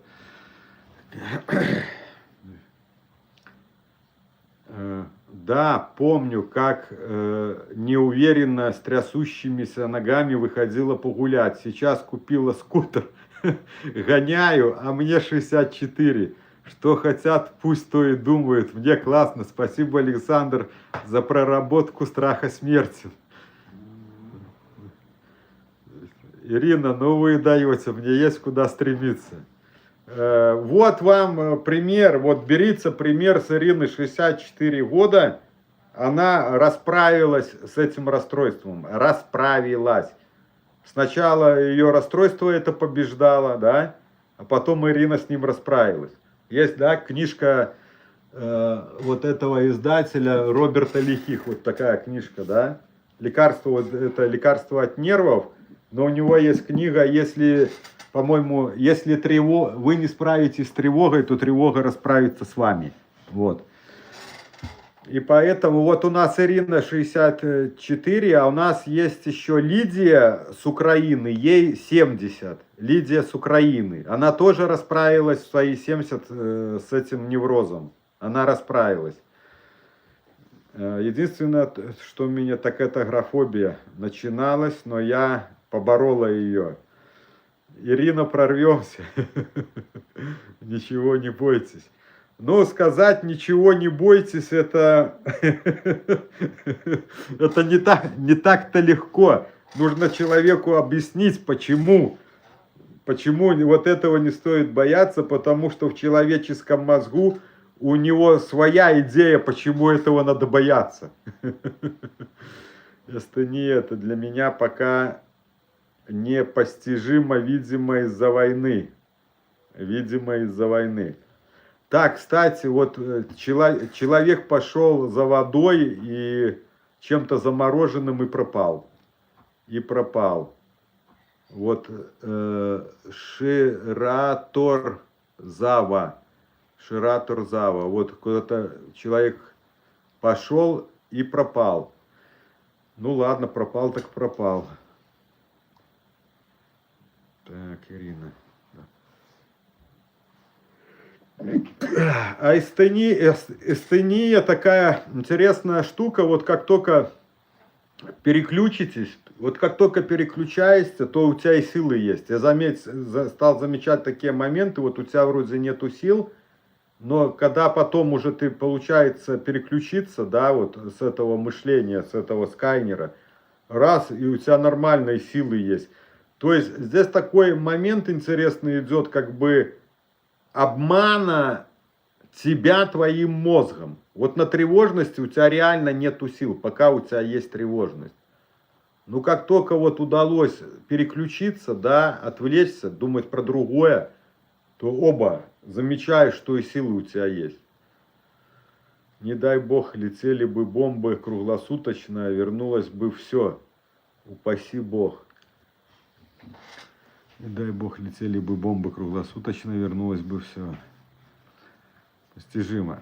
Поэтому астения, пробуйте с астенией, вот с тревожностью переключать мозг именно через такие какие-нибудь резкие моменты, вот болевые, например.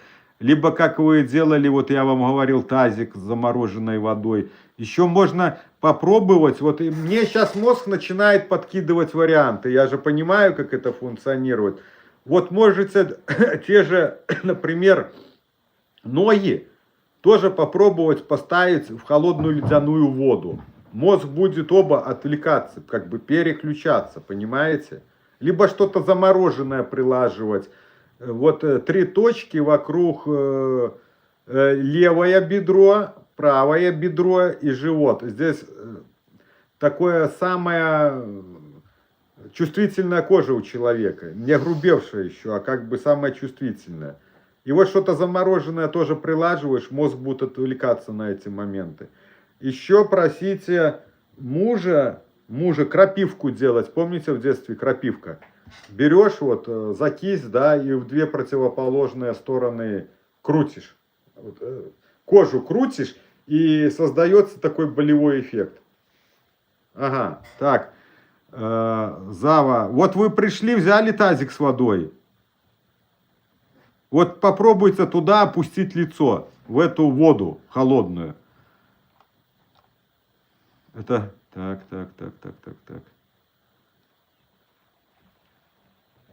Что это там?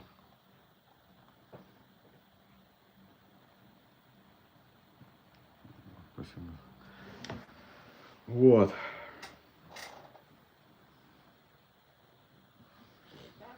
Круглосуточно вернулось бы все, спаси бог, не дай бог, цели бы бомб круглосуточно вернулось все.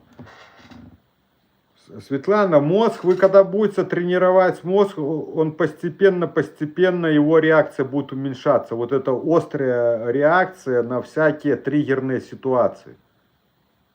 Оно будет уменьшаться. Я еще помню, какие-то моменты начинал злиться. Он тревожится, а я вот как бы лицо ты хмурое делаешь, вот как бы скулы сжимаешь, да, вот ты злишься в этот момент. Мозг боится, а ты злишься на ситуацию. Вот я как и вот тоже у меня такой способ был переобучения его, реакция по-новому на стрессовую ситуацию. Он ведь у нас привык все время бояться, он уже автоматически боится, этот мозг. Его реакция, ты уже автоматически боишься. А ты его переучиваешь, он боится, а ты злишься, он боится, а ты злишься. То есть, по факту, ты эмоцию меняешь. Ты меняешь вот это мимикой своей реакцию на ситуацию, на ту, которую ты раньше боялся. Смотрите, я вам объясню. холодная вода, это не про стресс, вы же не полностью обливаетесь ей. Если бы вы обливались полностью, для организма, да, это стресс. А здесь мы работаем, это, как вам сказать, переключить мозг. То есть мы как бы, тебе плохо, а мы вот этим резким каким-то моментом, делая себе неприятное, пускай это будет стрессик. Слава. Стул стянул, что? Это. Ты переключаешь мозг, он отвлекаться начинает на дискомфорт. Вот цель и задача. Это переключить мозг на дискомфорт. Я вот эти методики использовал, когда тренировался спать. Я не мог заснуть, ты крутишь мысли. Я выходил на балкон, это я зимой был, у меня со сном работал зимой, у меня зима получилась. Попал на это время, просел, и у меня был страх перед сном, и я не мог спать. Подмерзал на балконе, это в принципе прохладный душ. Я выходил, как говорится, в нижних этих, все, подмерз, возвращался обратно, накрывался одеялом, дискомфорт менялся на комфорт, вот это изменение, вот эти ощущения, изменение этих ощущений. И я говорил, я спокойно засыпаю. То есть я мозг туда отвлекал от мыслей, крутить про свое состояние. Вот как это работает. Вот это работает, тебе тяжело переключиться в мозгу, думать про другое, потому что мозг тебя как магнитом держит вот в этом мышлении. Он словно вот тебя захватил, и ты не можешь вырваться. А вот такие ситуации, которые создают тебе либо болевое, вот эти неприятные ощущения, дискомфортные, там болевые, либо вот, они отчасти, мозг туда уходит, он переключается на вот эти моменты. Если не совсем, то отчасти.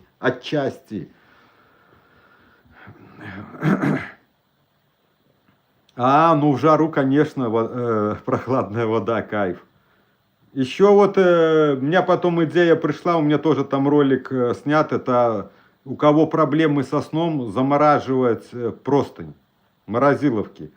Я когда жил в южной части Беларуси, Гомельская область, у нас там еще на 5-м этаже очень жарко было, очень жарко там, невозможно было спать, такая духота. То мы проводили, пользовались этим, мы замораживали простыню в морозиловку, ложили в пакеты в морозиловку. Потом расстилали и ложились. Пока был холодок, ты успевал засыпать, потому что духота не давала засыпать. А вот при расстройстве, да, у тебя дискомфорт будет. У тебя же не жарко, ты ложишься на эту простынь. И мозг тоже будет переключаться на этот дискомфорт. То есть ты отчасти будешь отвлекать мозг. Как я вышел из депрессии, сначала смотрите, что я сделал. Сначала я отработал мысли. Они сначала шли у меня потоком, я их убирал, потом они стали приходить, то есть там интервал начинал, появляться интервал между приходами мыслей. Когда они уже стали с интервалом приходить, я начал их через проговаривание убирать, оспаривать противоположными. Ты не сможешь, я смогу, ты не справишься, я справлюсь. Я вот до сих пор их еще помню, вот я вам сейчас их говорю. И вот этот интервал, он начинает увеличиваться.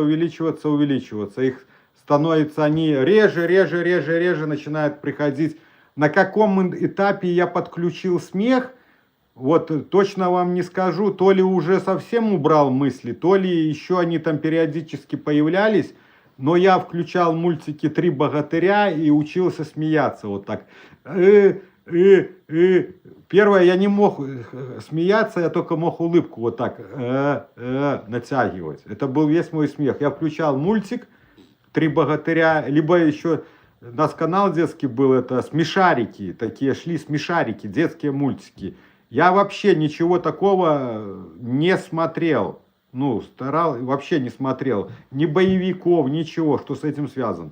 Только были у меня мультики. На это время в депрессии у меня были только мультики. Я уже понимал, как устроен мозг, как все функционирует. То есть Анна меня вела, я это понимал, исходя из этого я работал.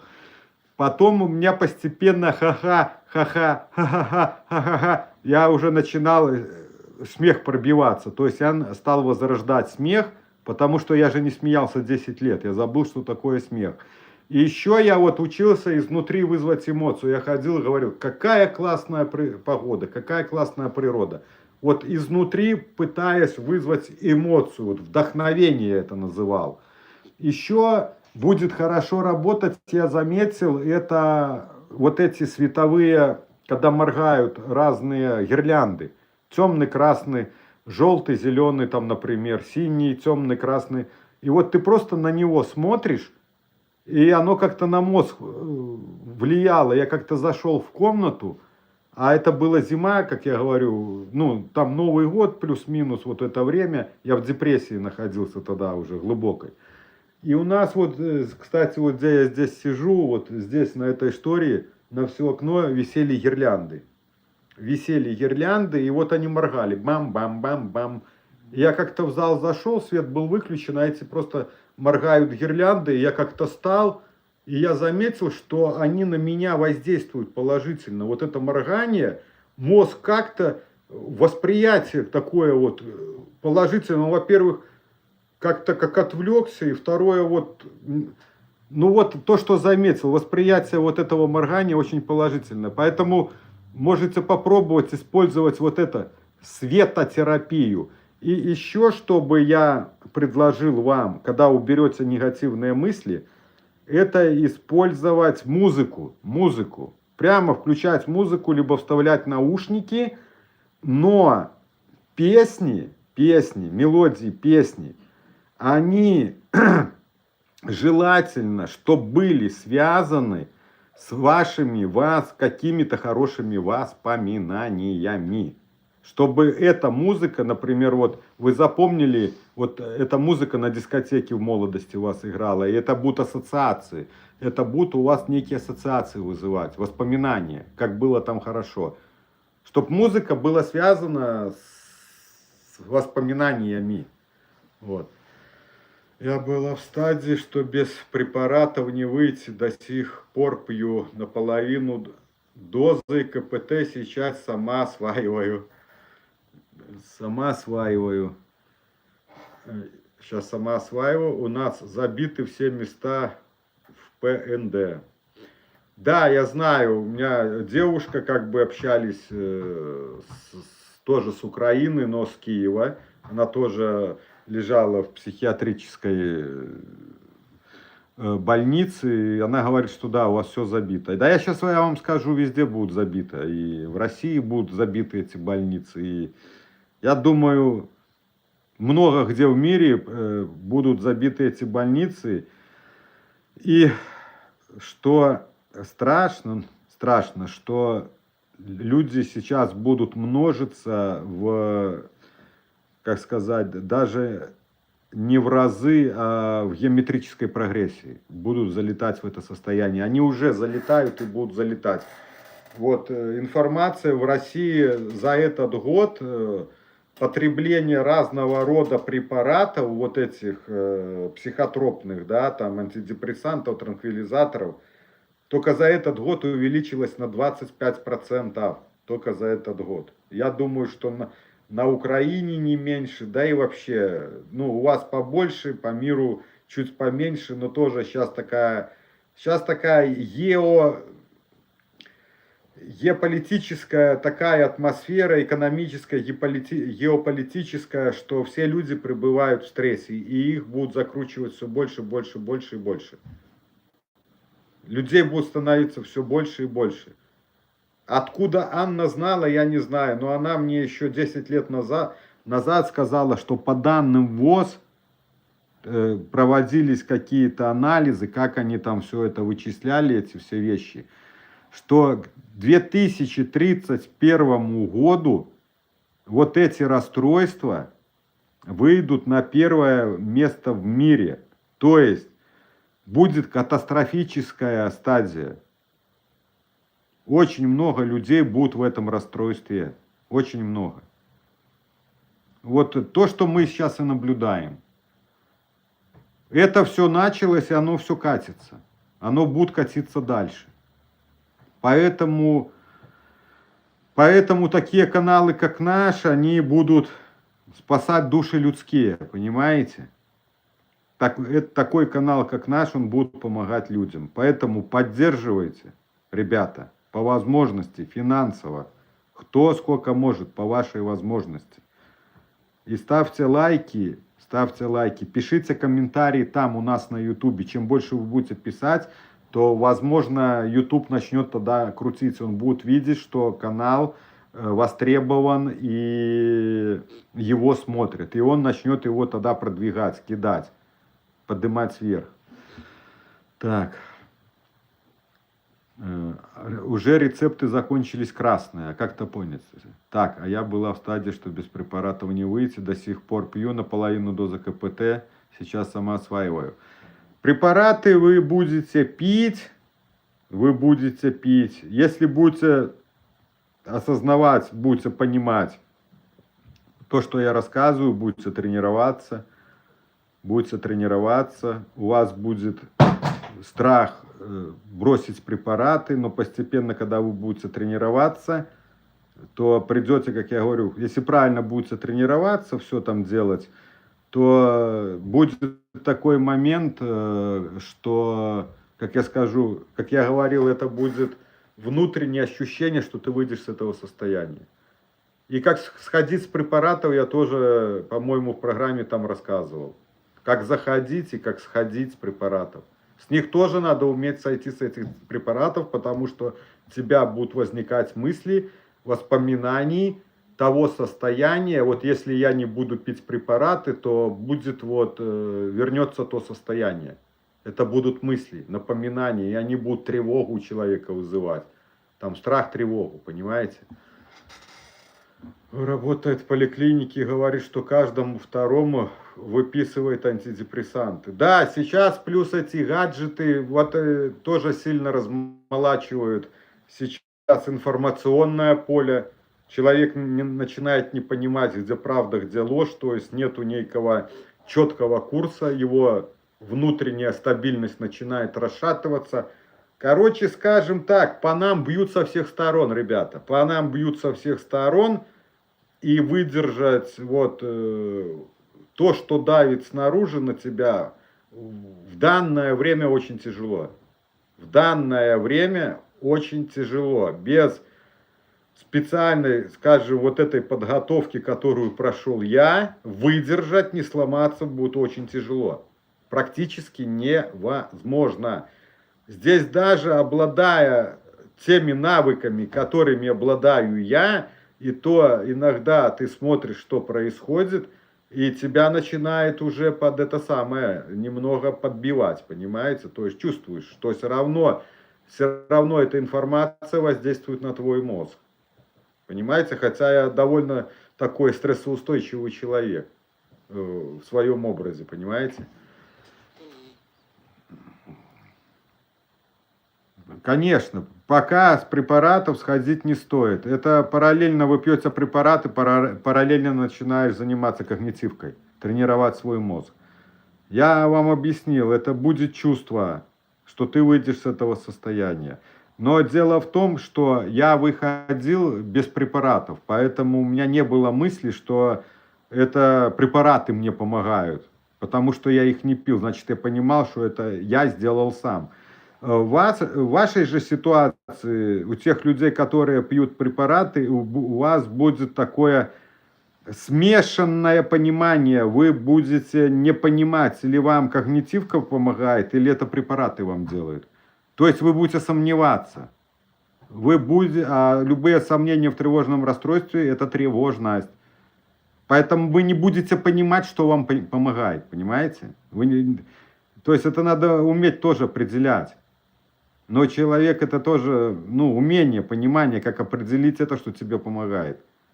А люди начинают сомневаться, они думают, что это препараты так работают, и они начинают сомневаться и боятся сойти с препаратов. Потому что они не могут понять, или когнитивка, а может это препарат так работает по мне. И вот эти сомнения на препаратах, откуда появляются.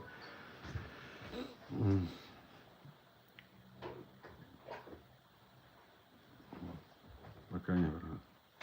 Такое ощущение, что нам специально подкинули всю информацию, среду кому-то выгодно. Есть. В фильмах все сказано. Просто надо уметь смотреть. Такие фильмы, как «Время», например. Я дозу снижаю, работаю над собой. Но это надо чувствовать, вы по себе будете видеть. Здесь, как вам сказать, здесь сказать, вот пейте или не пейте, это неправильно будет. Программу предложить. Я уже предложил.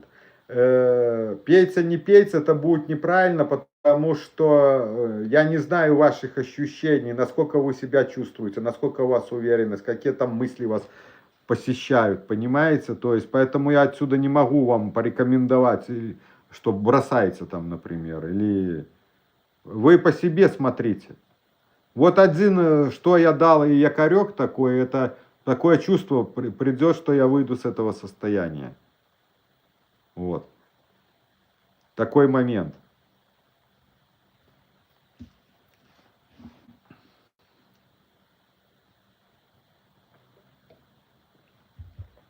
Подписывайтесь, если кто-то не подписался и кому интересно.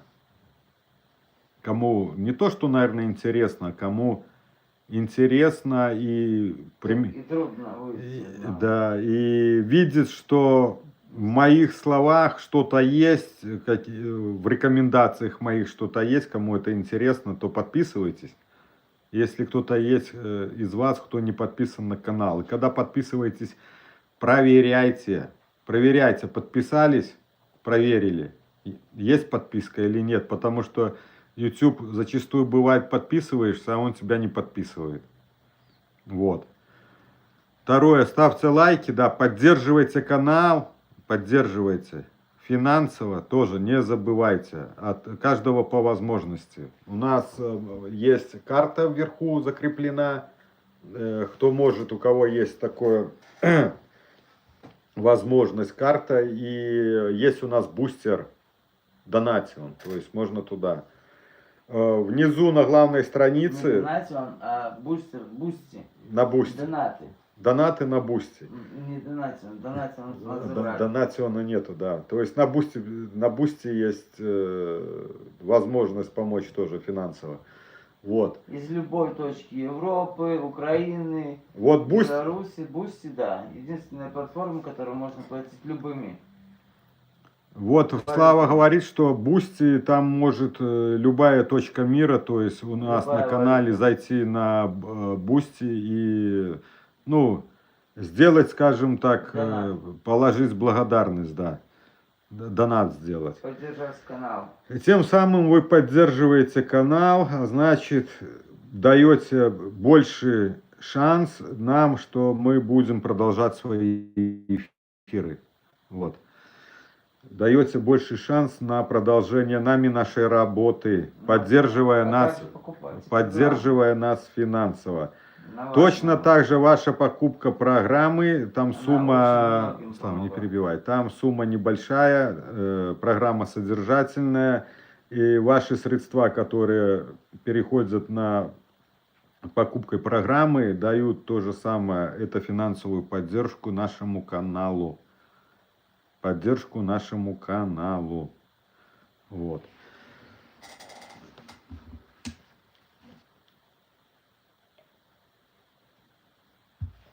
Так, сколько уже часу? Без 10:08. Работаешь? Так. Пишите, если еще есть у кого какие вопросы, какую тематику. На какую тематику? Такое ощущение, что нам специально подкинули всю эту информацию, информационную среду, кому-то выгодно. Да. Есть фильмы, очень интересные фильмы с сутью. Если умеешь смотреть, то в фильмах все сказано.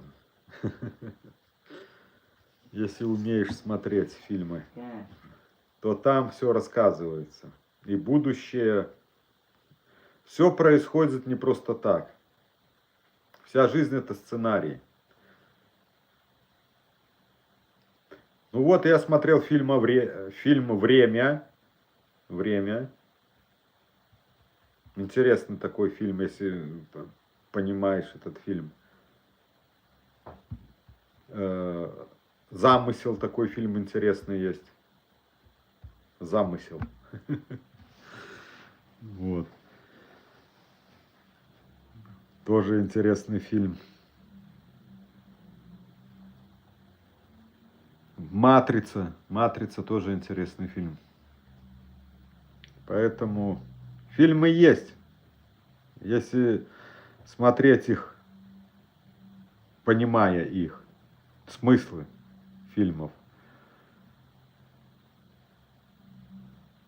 Что можете сказать про медийных психологов? Кого смотрели? Я смотрел Татьяну, я больше, как бы сказать, я не психологов смотрел. Я больше смотрел, меня интересовала психологию, я как бы изучил. Меня интересовали сверхспособности человека. Меня вот туда потянуло в этом направлении. Я понимал к тому времени, и сейчас я прекрасно понимаю, что у нас заложены такие способности, что большинство из вас даже не представляет, какие.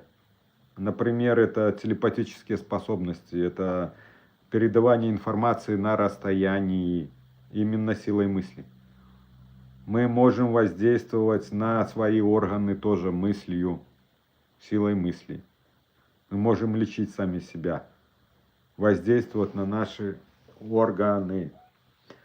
Мы можем воздействовать на внешнюю среду, затормаживать время. Воздействуем на внешнюю среду, затормаживать время. Мы можем воздействовать на предметы на расстоянии.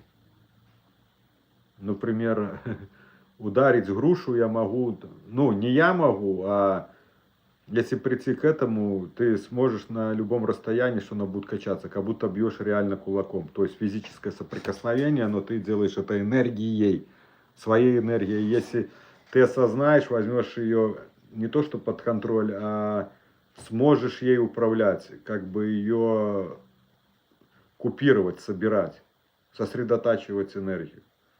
Вот такие вещи, возможности человека.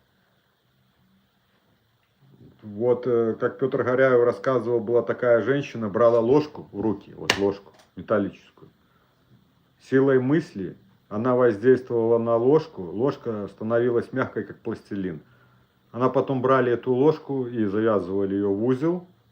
Потом, когда она переставала воздействовать на эту ложку, ложка снова приобретала структуру металла. Вот вам, пожалуйста, есть над чем работать. Силой мысли она воображала, что ложка мягкая.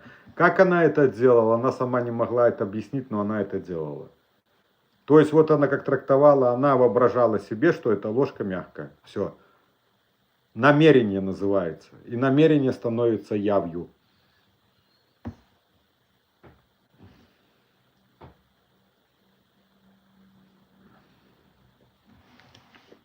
Кого кроме Черниговской посмотреть? Например, можете посмотреть «Мастер Вульф из Тибета». «Мастер Вульф из Тибета». Можете посмотреть «Казаки-характерники». Но там есть определенный ролик. Я вот не помню его, я там один ролик, наверное, раз 10 пересматривал. Ну, вот это я смотрел. Потом смотрел Лаврова «Подготовка спецназа ГРУ». В Афганистане вообще русский бесконтактный бой. Бесконтактный бой. Рукопашный бесконтактный бой или русский бесконтактный бой. И именно ключевое слово бесконтактный бой. Там происходили вещи без физического воздействия на человека, чистой энергией. Люди падали, хватались там за шею, то есть болевые ощущения происходили. То есть не дотрагиваясь телесно до другого человека, создаешь через энергетику человеку болевые ощущения. Интересные вещи. Вот. вот это, так, что еще? Ну, это вот только что мне на память пришло, то, что вот вы спросили, и мне сразу пришло на память вот эти вещи. Но много вот я Татьяну Черниговскую смотрел, погружался именно в смыслы.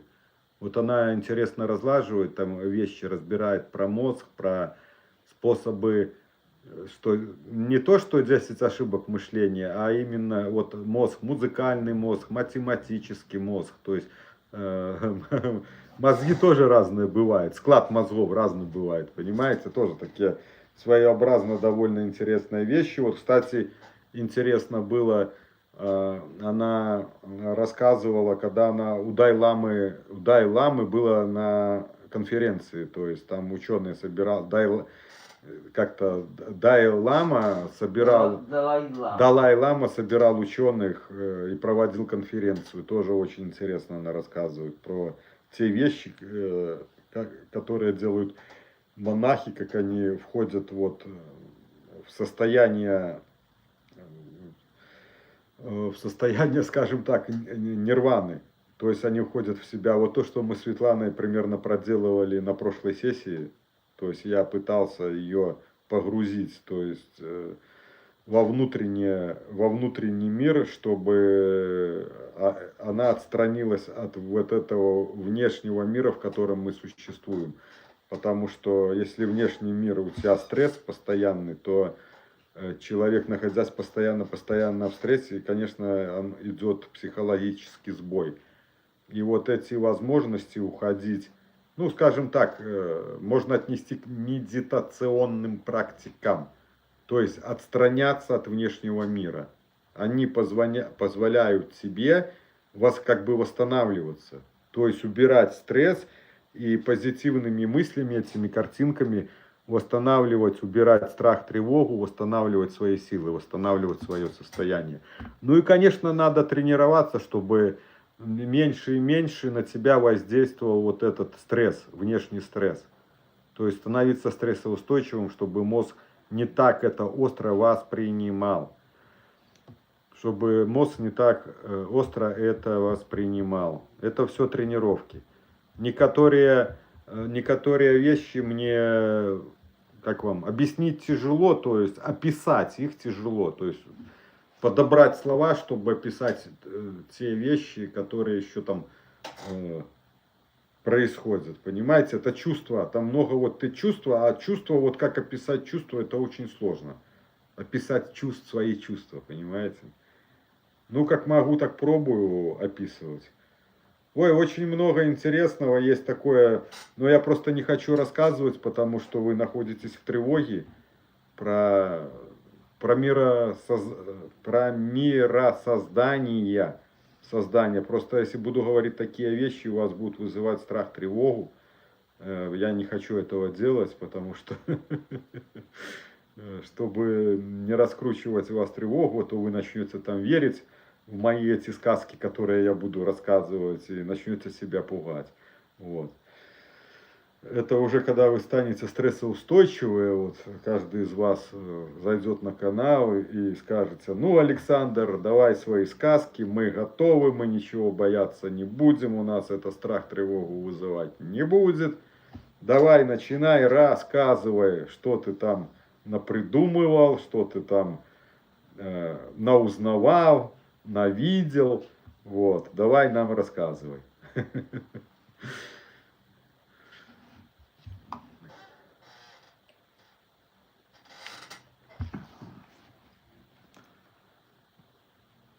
Кого смотрели? Ну, еще как бы смотрел этого. Мне Анна посоветовала тоже известный психолог Яков Кочетков. Яков Кочетков, у него 2 клиники, одна в Москве, одна в Питере. Ну, тоже довольно интересные такие моменты рассказывал, но есть такие моменты, где я с ним не соглашаюсь, хотя я не психолог и не учился. Там, где он рассказывает спорить с мыслями. Спорить с мыслями – это вступать с ними в контакт. Я всегда своим говорю, ну, кому помогаю, не спорить с мыслями, а оспорить мысль. А спорить и спорить – это разные вещи. Спор – это вступать в контакт. А получается, когда ты споришь, вступаешь в контакт, что важно тебе, то важно мозгу.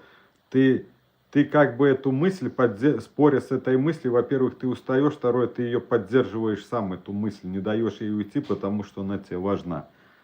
Поэтому вот такие в психологии есть тонкости. Тонкости. И если ты их не знаешь, ты будешь действовать по-другому, делать ошибку, и поэтому ты не можешь дальше проходить. Потому что от неправильного понимания, то есть ты понимаешь так, как ты понимаешь, и ты думаешь, что это так. Но на самом деле, как ты понимаешь, это не так. И вот делая ошибку, ты можешь выматываться сильно и топтаться на месте. Есть тонкости, которые надо вот осознавать, понимать. Понимаете? Вот. Так, ну что, есть еще какие-то вопросы? Если есть, задавайте. Если вопросов нету, то будем, наверное, уже завершать наш эфир. Так, всем спасибо за ваше присутствие, за то, что задаете вопросы, за то, что активны на канале, за то, что поддерживаете наш канал, особенно в данном случае большое, огромное спасибо Наташе, нашей землячке. Она активная в разных направлениях. Видно, что человек боевой, девушка боевая, значит, выйдет с этого состояния.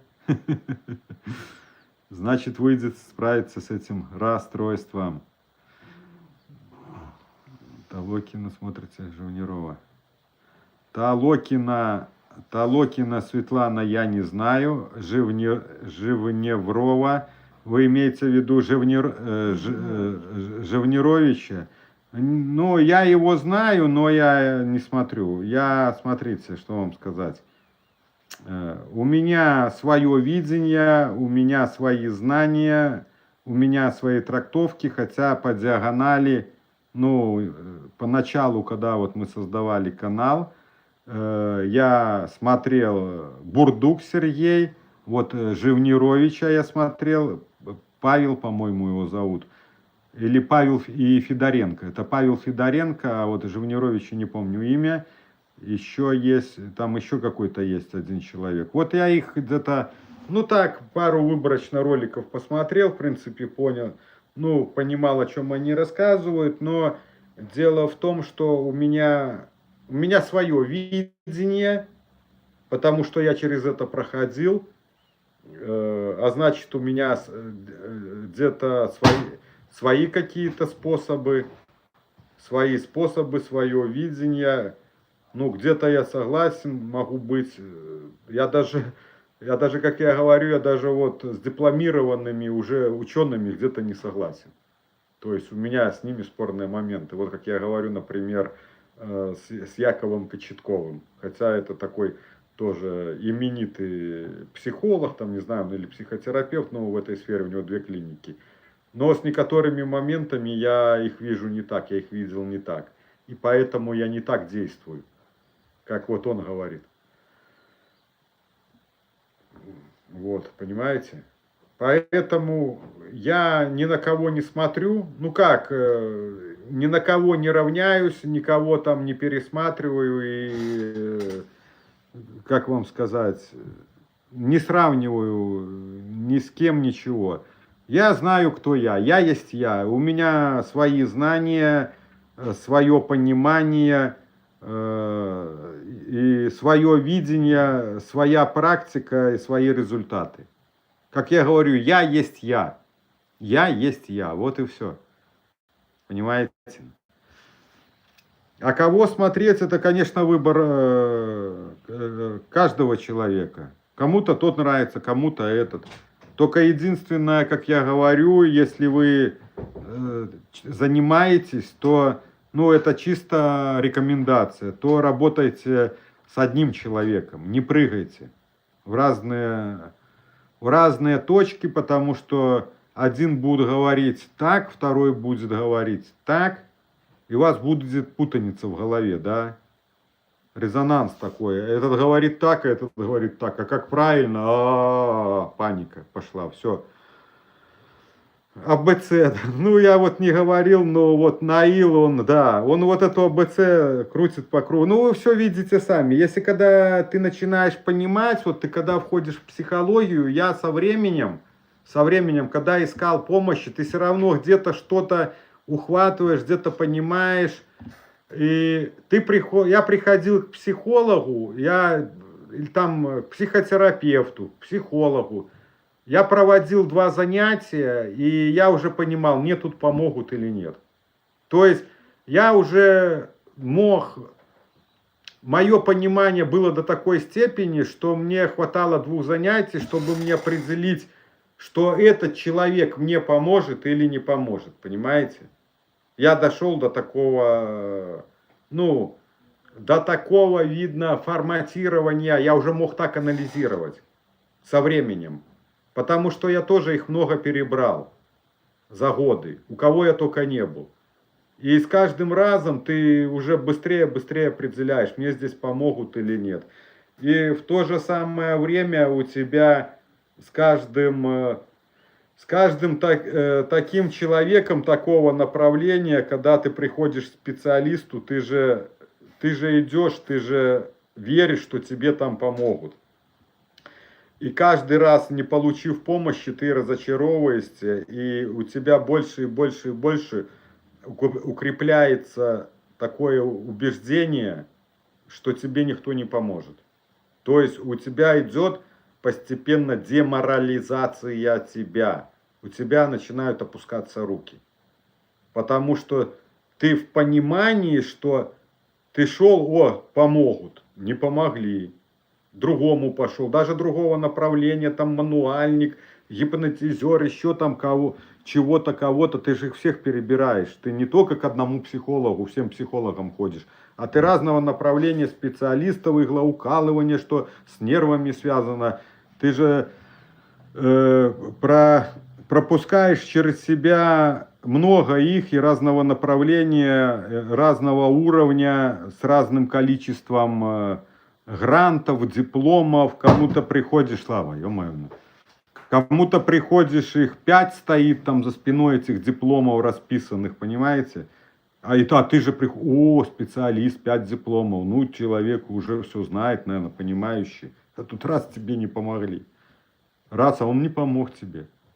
И ты думаешь, ну, если уже такой человек тебе не помог, то, наверное, тебе уже никто не поможет. И вот самое страшное, когда приходит вот это сознание, и тогда ты сразу в депрессию уваливаешься.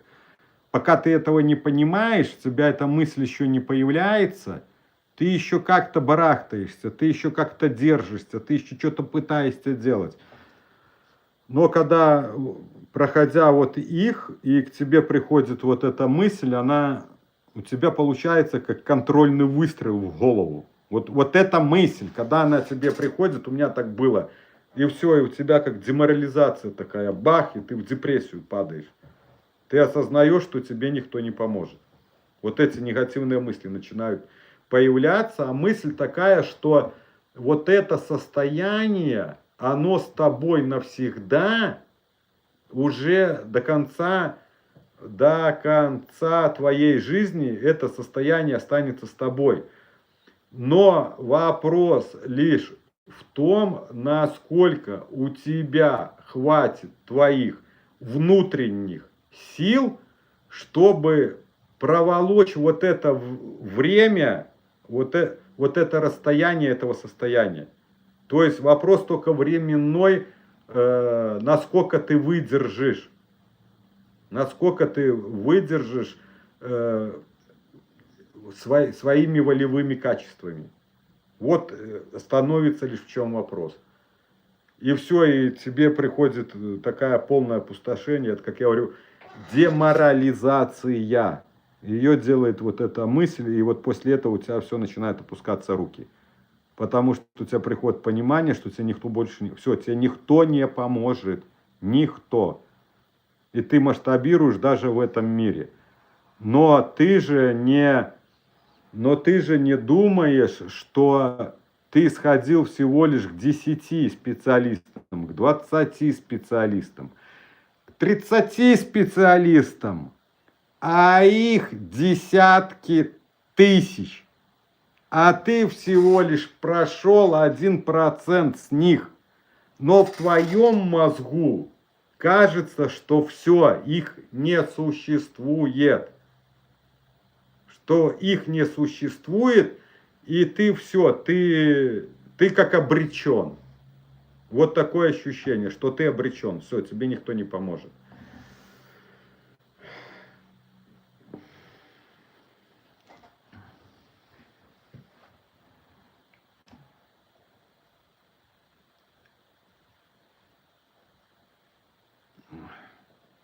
Вот. Светлана, и Мрама слушайте, и подкасты, и интервью, и музыку его, и Мрама. Вот Светлана советует. У Жавнирова очень хорошо про мысли и неврозы. Вот. Янина говорит привет. Ну вот видите, как я говорю, психологи для кого какой будет. Кто-то не понял, кто-то понял. Вот Светлана говорит, у Жавнировича очень хорошо про мысли и неврозы. То есть ей там зашло.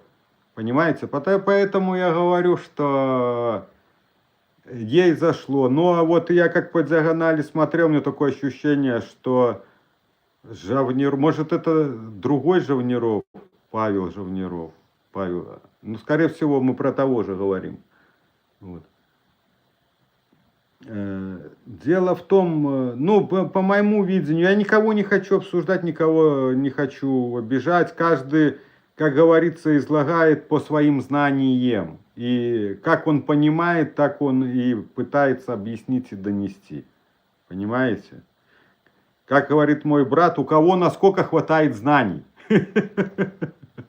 Мы доносим точно так, ровно настолько, насколько у тебя хватает мозгов, как мой брат говорит. То есть мозгов это твоих знаний. Знаний. Вот. Хорошо, то, но толку нету. Вот. Какие упражнения делать при дереализации? Спасибо. При дереализации не надо никакие упражнения делать. Если просто надо осознать, что дереализация, это мозг вас защищает от остроты восприятия либо внешнего мира, либо мыслей, которые у вас появляются в мозгу, чтобы остро не реагировать на них. Если же вы этого побаиваетесь, то вы это поймете. А так можете, если побаиваетесь, просто улыбаться, смеяться. Но самое главное, это не пугаться. Если, вот что бы с вами не было в этом расстройстве, запомните, это не только касается дереализации, вообще этого расстройства. Что бы с вами ни происходило, не пугайтесь этого. Я как-то к этому пришел. Там очень много всяких проявлений, всяких ощущений в этом расстройстве. Там можно написать целую эпопею, чего там только не происходит. Чего только тебе этот мозг тревога не подкидывает. Каких вот этих проявлений, ощущений, все по списку. Но мне как-то дошло одно. Что бы с тобой, Сашка, не было, не пугайся этого. И со мной такие, черти знает, что происходило. Но я научился не пугаться этого. Со мной такие, ребята, вещи происходили, что вот Дмитрий, который хотел про эзотерику поговорить, но как-то и пропал. Он написал, что вы боитесь. Но я вот в ролике своем записывал маленьком. Я как бы Дмитрию ответил. Наверное, кто был в неврозе, в плотном неврозе, тот уже ничего не боится. Вот. И такие вещи, они сверх какие-то естественные происходили со мной. У меня там, и вот не хочу вас пугать, но когда-то расскажу, что, ну вот одну тему задевал, что в проеме стояла. Я как-то ночью открываю глаза, в проеме стоит. Вот. И еще были такие вещи интересные со мной происходили. Но это не галлюцинации были, это было, я понимал, осознавал, у меня ни страха, ни тревоги не было, но со мной происходили. Выйти из тяжелой депрессии без таблеток. Вот я вам объясняю как, Светлана. Это тяжело было, меня давило, но я закусывал губу и работал. С мыслями. Первое это с мыслями, потому что меня захватывали мысли и подавляли меня. У меня было состояние, я уже под таким искажением находился. У нас еще мать была, помогала, я тогда сильно был закручен, а у меня дети маленькие были. Она жене помогала, жила с нами. Я и помню ее глаза, она на меня смотрит, а я в ее глазах вижу вот как приговор себе.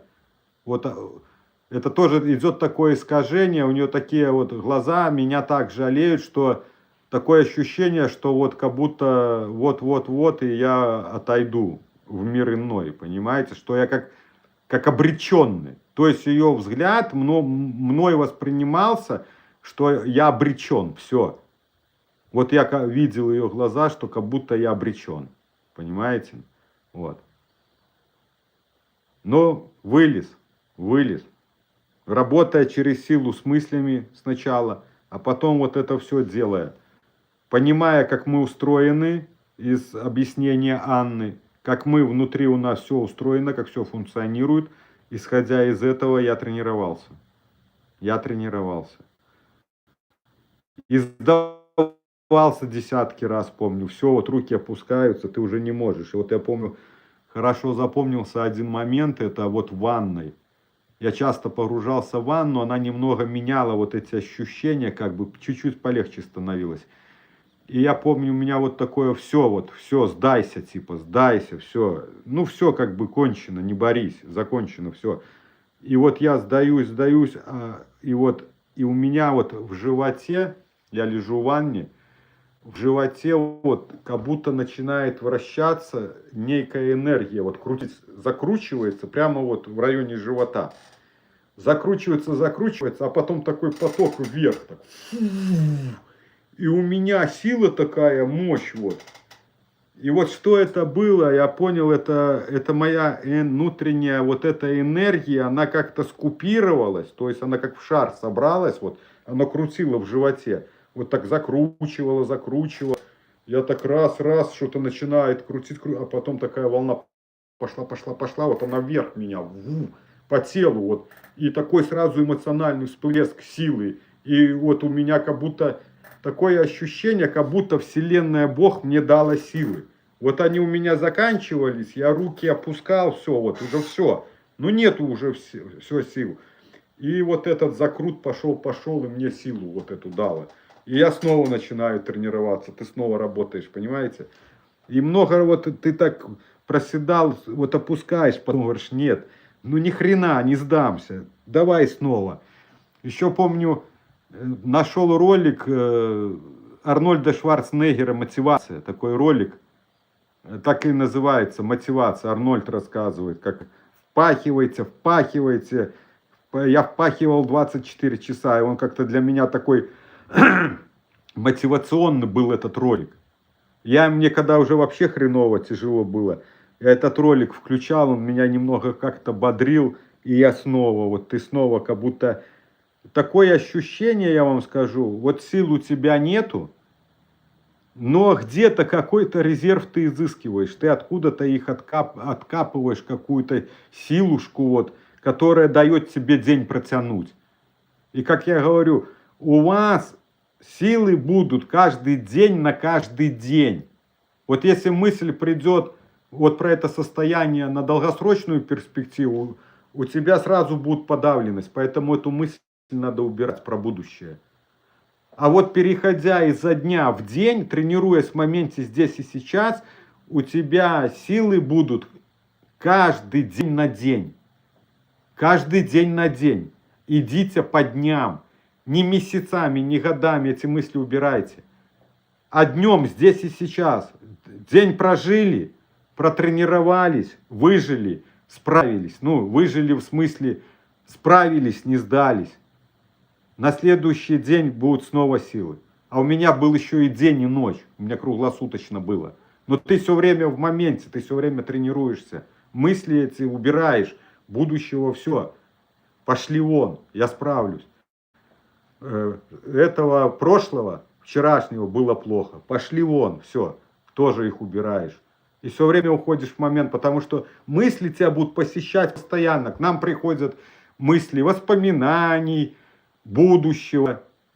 Смотришь в настоящее, понимаете? Ну вот мы созданы мысли прошлого и будущего. Вот оно как-то так у тебя ходит. А у тебя негативное прошлое, а значит, делается вывод, что будет и в будущем плохо, потому что у тебя негативный опыт. Плюс там еще ты под тревогой находишься, а тревога влияет на мышление, она его искажает, она его угнетает, это мышление. И поэтому у тебя всегда будет будущее катастрофой, все будет плохо. Про что бы ты ни подумал, у тебя оно будет плохо заканчиваться. Понимаете? Поэтому всегда убирать это и находиться в моменте, здесь и сейчас. Я тренируюсь, я иду к своей цели. Шаг за шагом, шаг за шагом. Каждый день будут силы. И каждому из вас будет ощущение, вы будете думать, что вам хуже всех. Что вам хуже всех. Если вы так думаете, и ты реально себя будешь чувствовать и думать так, что тебе хуже всех. Но каждому дается по силам. Поверьте, каждому из вас по вашей дастся силе. Но вот это хуже всех для вас будет самое хуже. Для каждого из вас. Для сильнейшего будет сильнее, для слабейшего слабей. Но в силу того, что тот сильнее, этот слабей, для каждого из вас это будет самый критический момент, самое хуже для каждого из вас. И еще, когда тебе приходят мысли, что тебе хуже всех, то включается фильм, называется «Временные трудности». И смотрите этот фильм. И тогда ты начинаешь понимать, либо посмотрите, у меня есть ролик, я снимаю в онкологической больнице, да, в онкологии я снимаю видео. И вот тут ты начинаешь понимать, что тебе не хуже всех, что есть люди, которым хуже, чем тебе. И тогда тебе становится легче. Сравнение. Как только приводишь сравнение там, где хуже тебе, то тебе становится легче. А если ты думаешь, что тебе хуже, чем кому, то тебе так и будет. Ты будешь себя так чувствовать. Потому что эти мысли, ты так думаешь, и значит тебе так и есть. Если ничего не хочется, это депрессия. Нужно с собой бороться. Ну, смотрите, если у вас есть мысли, работаешь с мыслями. Второе, я говорил и говорю, в депрессии, да и не только в депрессии, легче с мыслями всегда работать это в движении. В движении. Я как только садился, они меня полностью захватывали. А когда я кое-как передвигался, я как-то на ходу с ними мог работать, я их скидывал. Получалось, я их пропускал мимо. То есть в движении ты отвлекаешь, во-первых, мозг от этих мыслей, он не на все 100% их обдумывает, эти мысли, не на все 100% сосредоточен, отчасти его отвлекаешь. И второе, ты как-то в движении, вот легче мне было их убирать, как бы в сторону скидывать, бам-бам-бам, я это замечал. Вот. Вот, и вот вы обратите, как это работает, когда ты видишь, что человеку, ты же сейчас осознаешь, да, тебе плохо, да, тебе хреново, да, тебе невыносимо, но ты понимаешь, что это временно. А вот это, что вы написали, это уже у них постоянно. Вот в чем разница. Человек начинает утухать, когда он не видит выхода. Но как только у тебя замаячит просвет, то все, у тебя появляются силы, ты начинаешь активизироваться. У тебя как-то появляются внутренние резервы вот для этого броска. Когда из какой-то информации, из каких-то примеров ты понимаешь, что с этого можно выбраться. И у тебя в конце тоннеля появляется просветик. И вот тут ты активируешься, ты понимаешь, что это не навсегда, что надо повпахивать, и ты выйдешь с этого состояния. И это называется надежда. Надежда. Человек перестает существовать ментально, когда у него нету цели, когда у него нету надежды. Он ментально умирает, психологически умирает. Телесно он еще живой, но ментально он умирает. Когда у него забрать надежду. Пока есть надежда, человек ментально будет жить. И будет, значит, двигаться к цели. Есть надежда, это значит есть цель. Значит, ты будешь двигаться туда. Как бы тебе тяжело не было, ты будешь туда, не можешь идти, ты будешь туда ползти. Понимаете? Не будут работать руки, ты будешь хвататься зубами. Но видя цель, возможность, ты будешь туда ползти. Не будет цели, ты перестанешь хвататься и действовать. Все, ты ментально умрешь.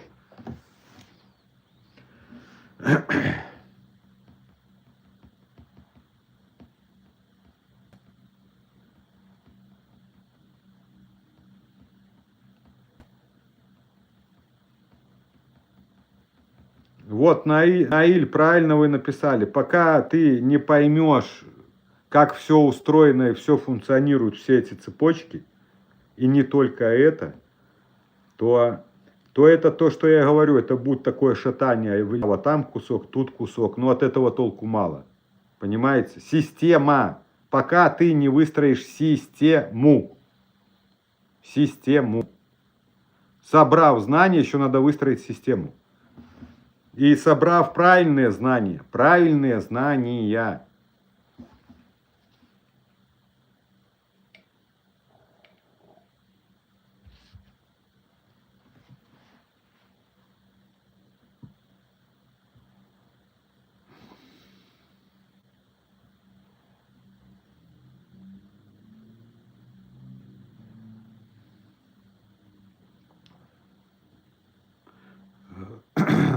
на носилках с депрессией вынесли ПНД.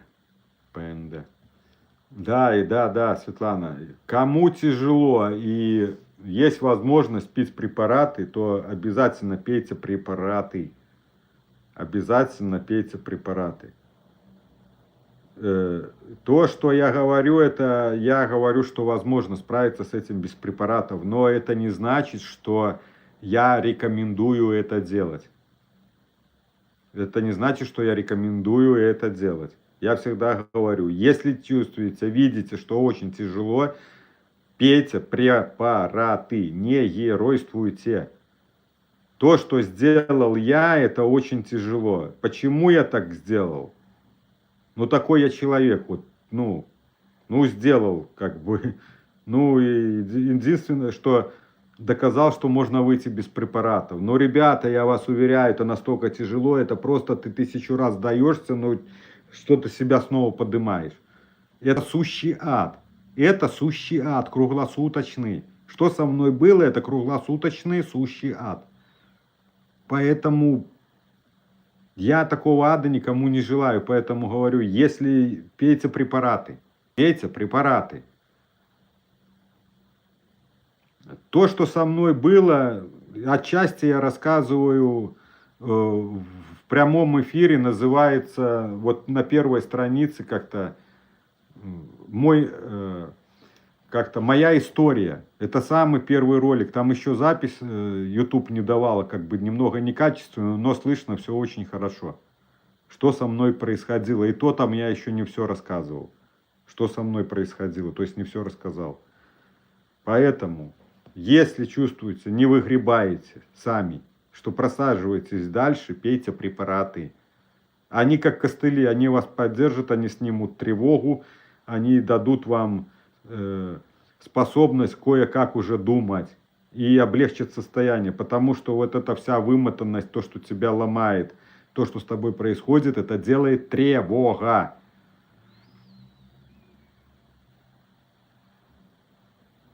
Конечно, совершенно верно. Поэтому я и говорю, я понимаю, что формы этого состояния разные. Кто-то в легкой форме, да, там можно без препаратов оттуда выбраться, ну и довольно не очень сложно. Кто плотно уже просажен, туда глубоко просажен, то пейте препараты, чтобы помочь своему организму. И там уже потихоньку начнете применять когнитивку, КПТ, и начнете потихоньку осознавать, понимать, тренироваться, выходить. Препараты это как помощники, это как опора, как костыли.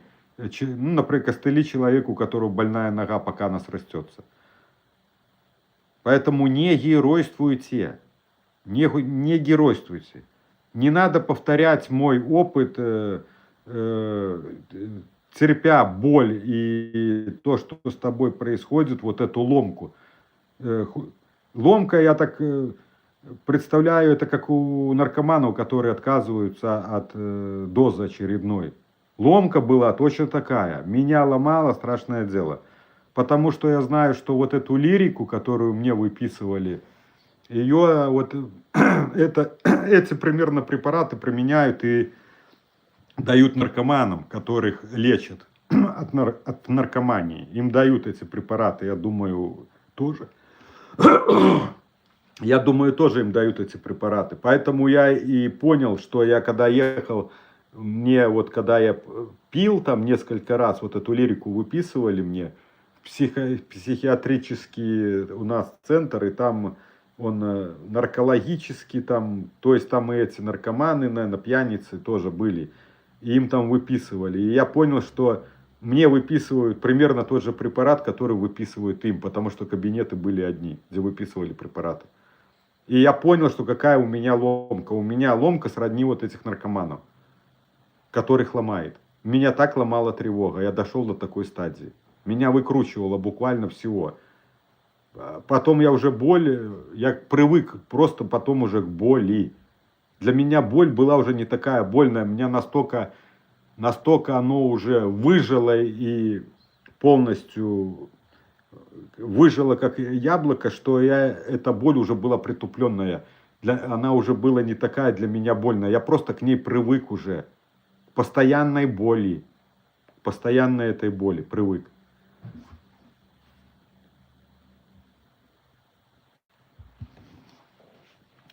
Так, ну что, ставьте лайки. Кому нравится, подписывайтесь. Подписывайтесь, если кто-то не подписан на нашем канале. Ну, наверное, уже будем заканчивать. До следующей встречи. Все, благодарим за ваше активное участие. Всем добра. Вы справитесь с этим расстройством. Выйдете с этого состояния. Только надо упорство и упорство. Как я говорю, там полумерок нету.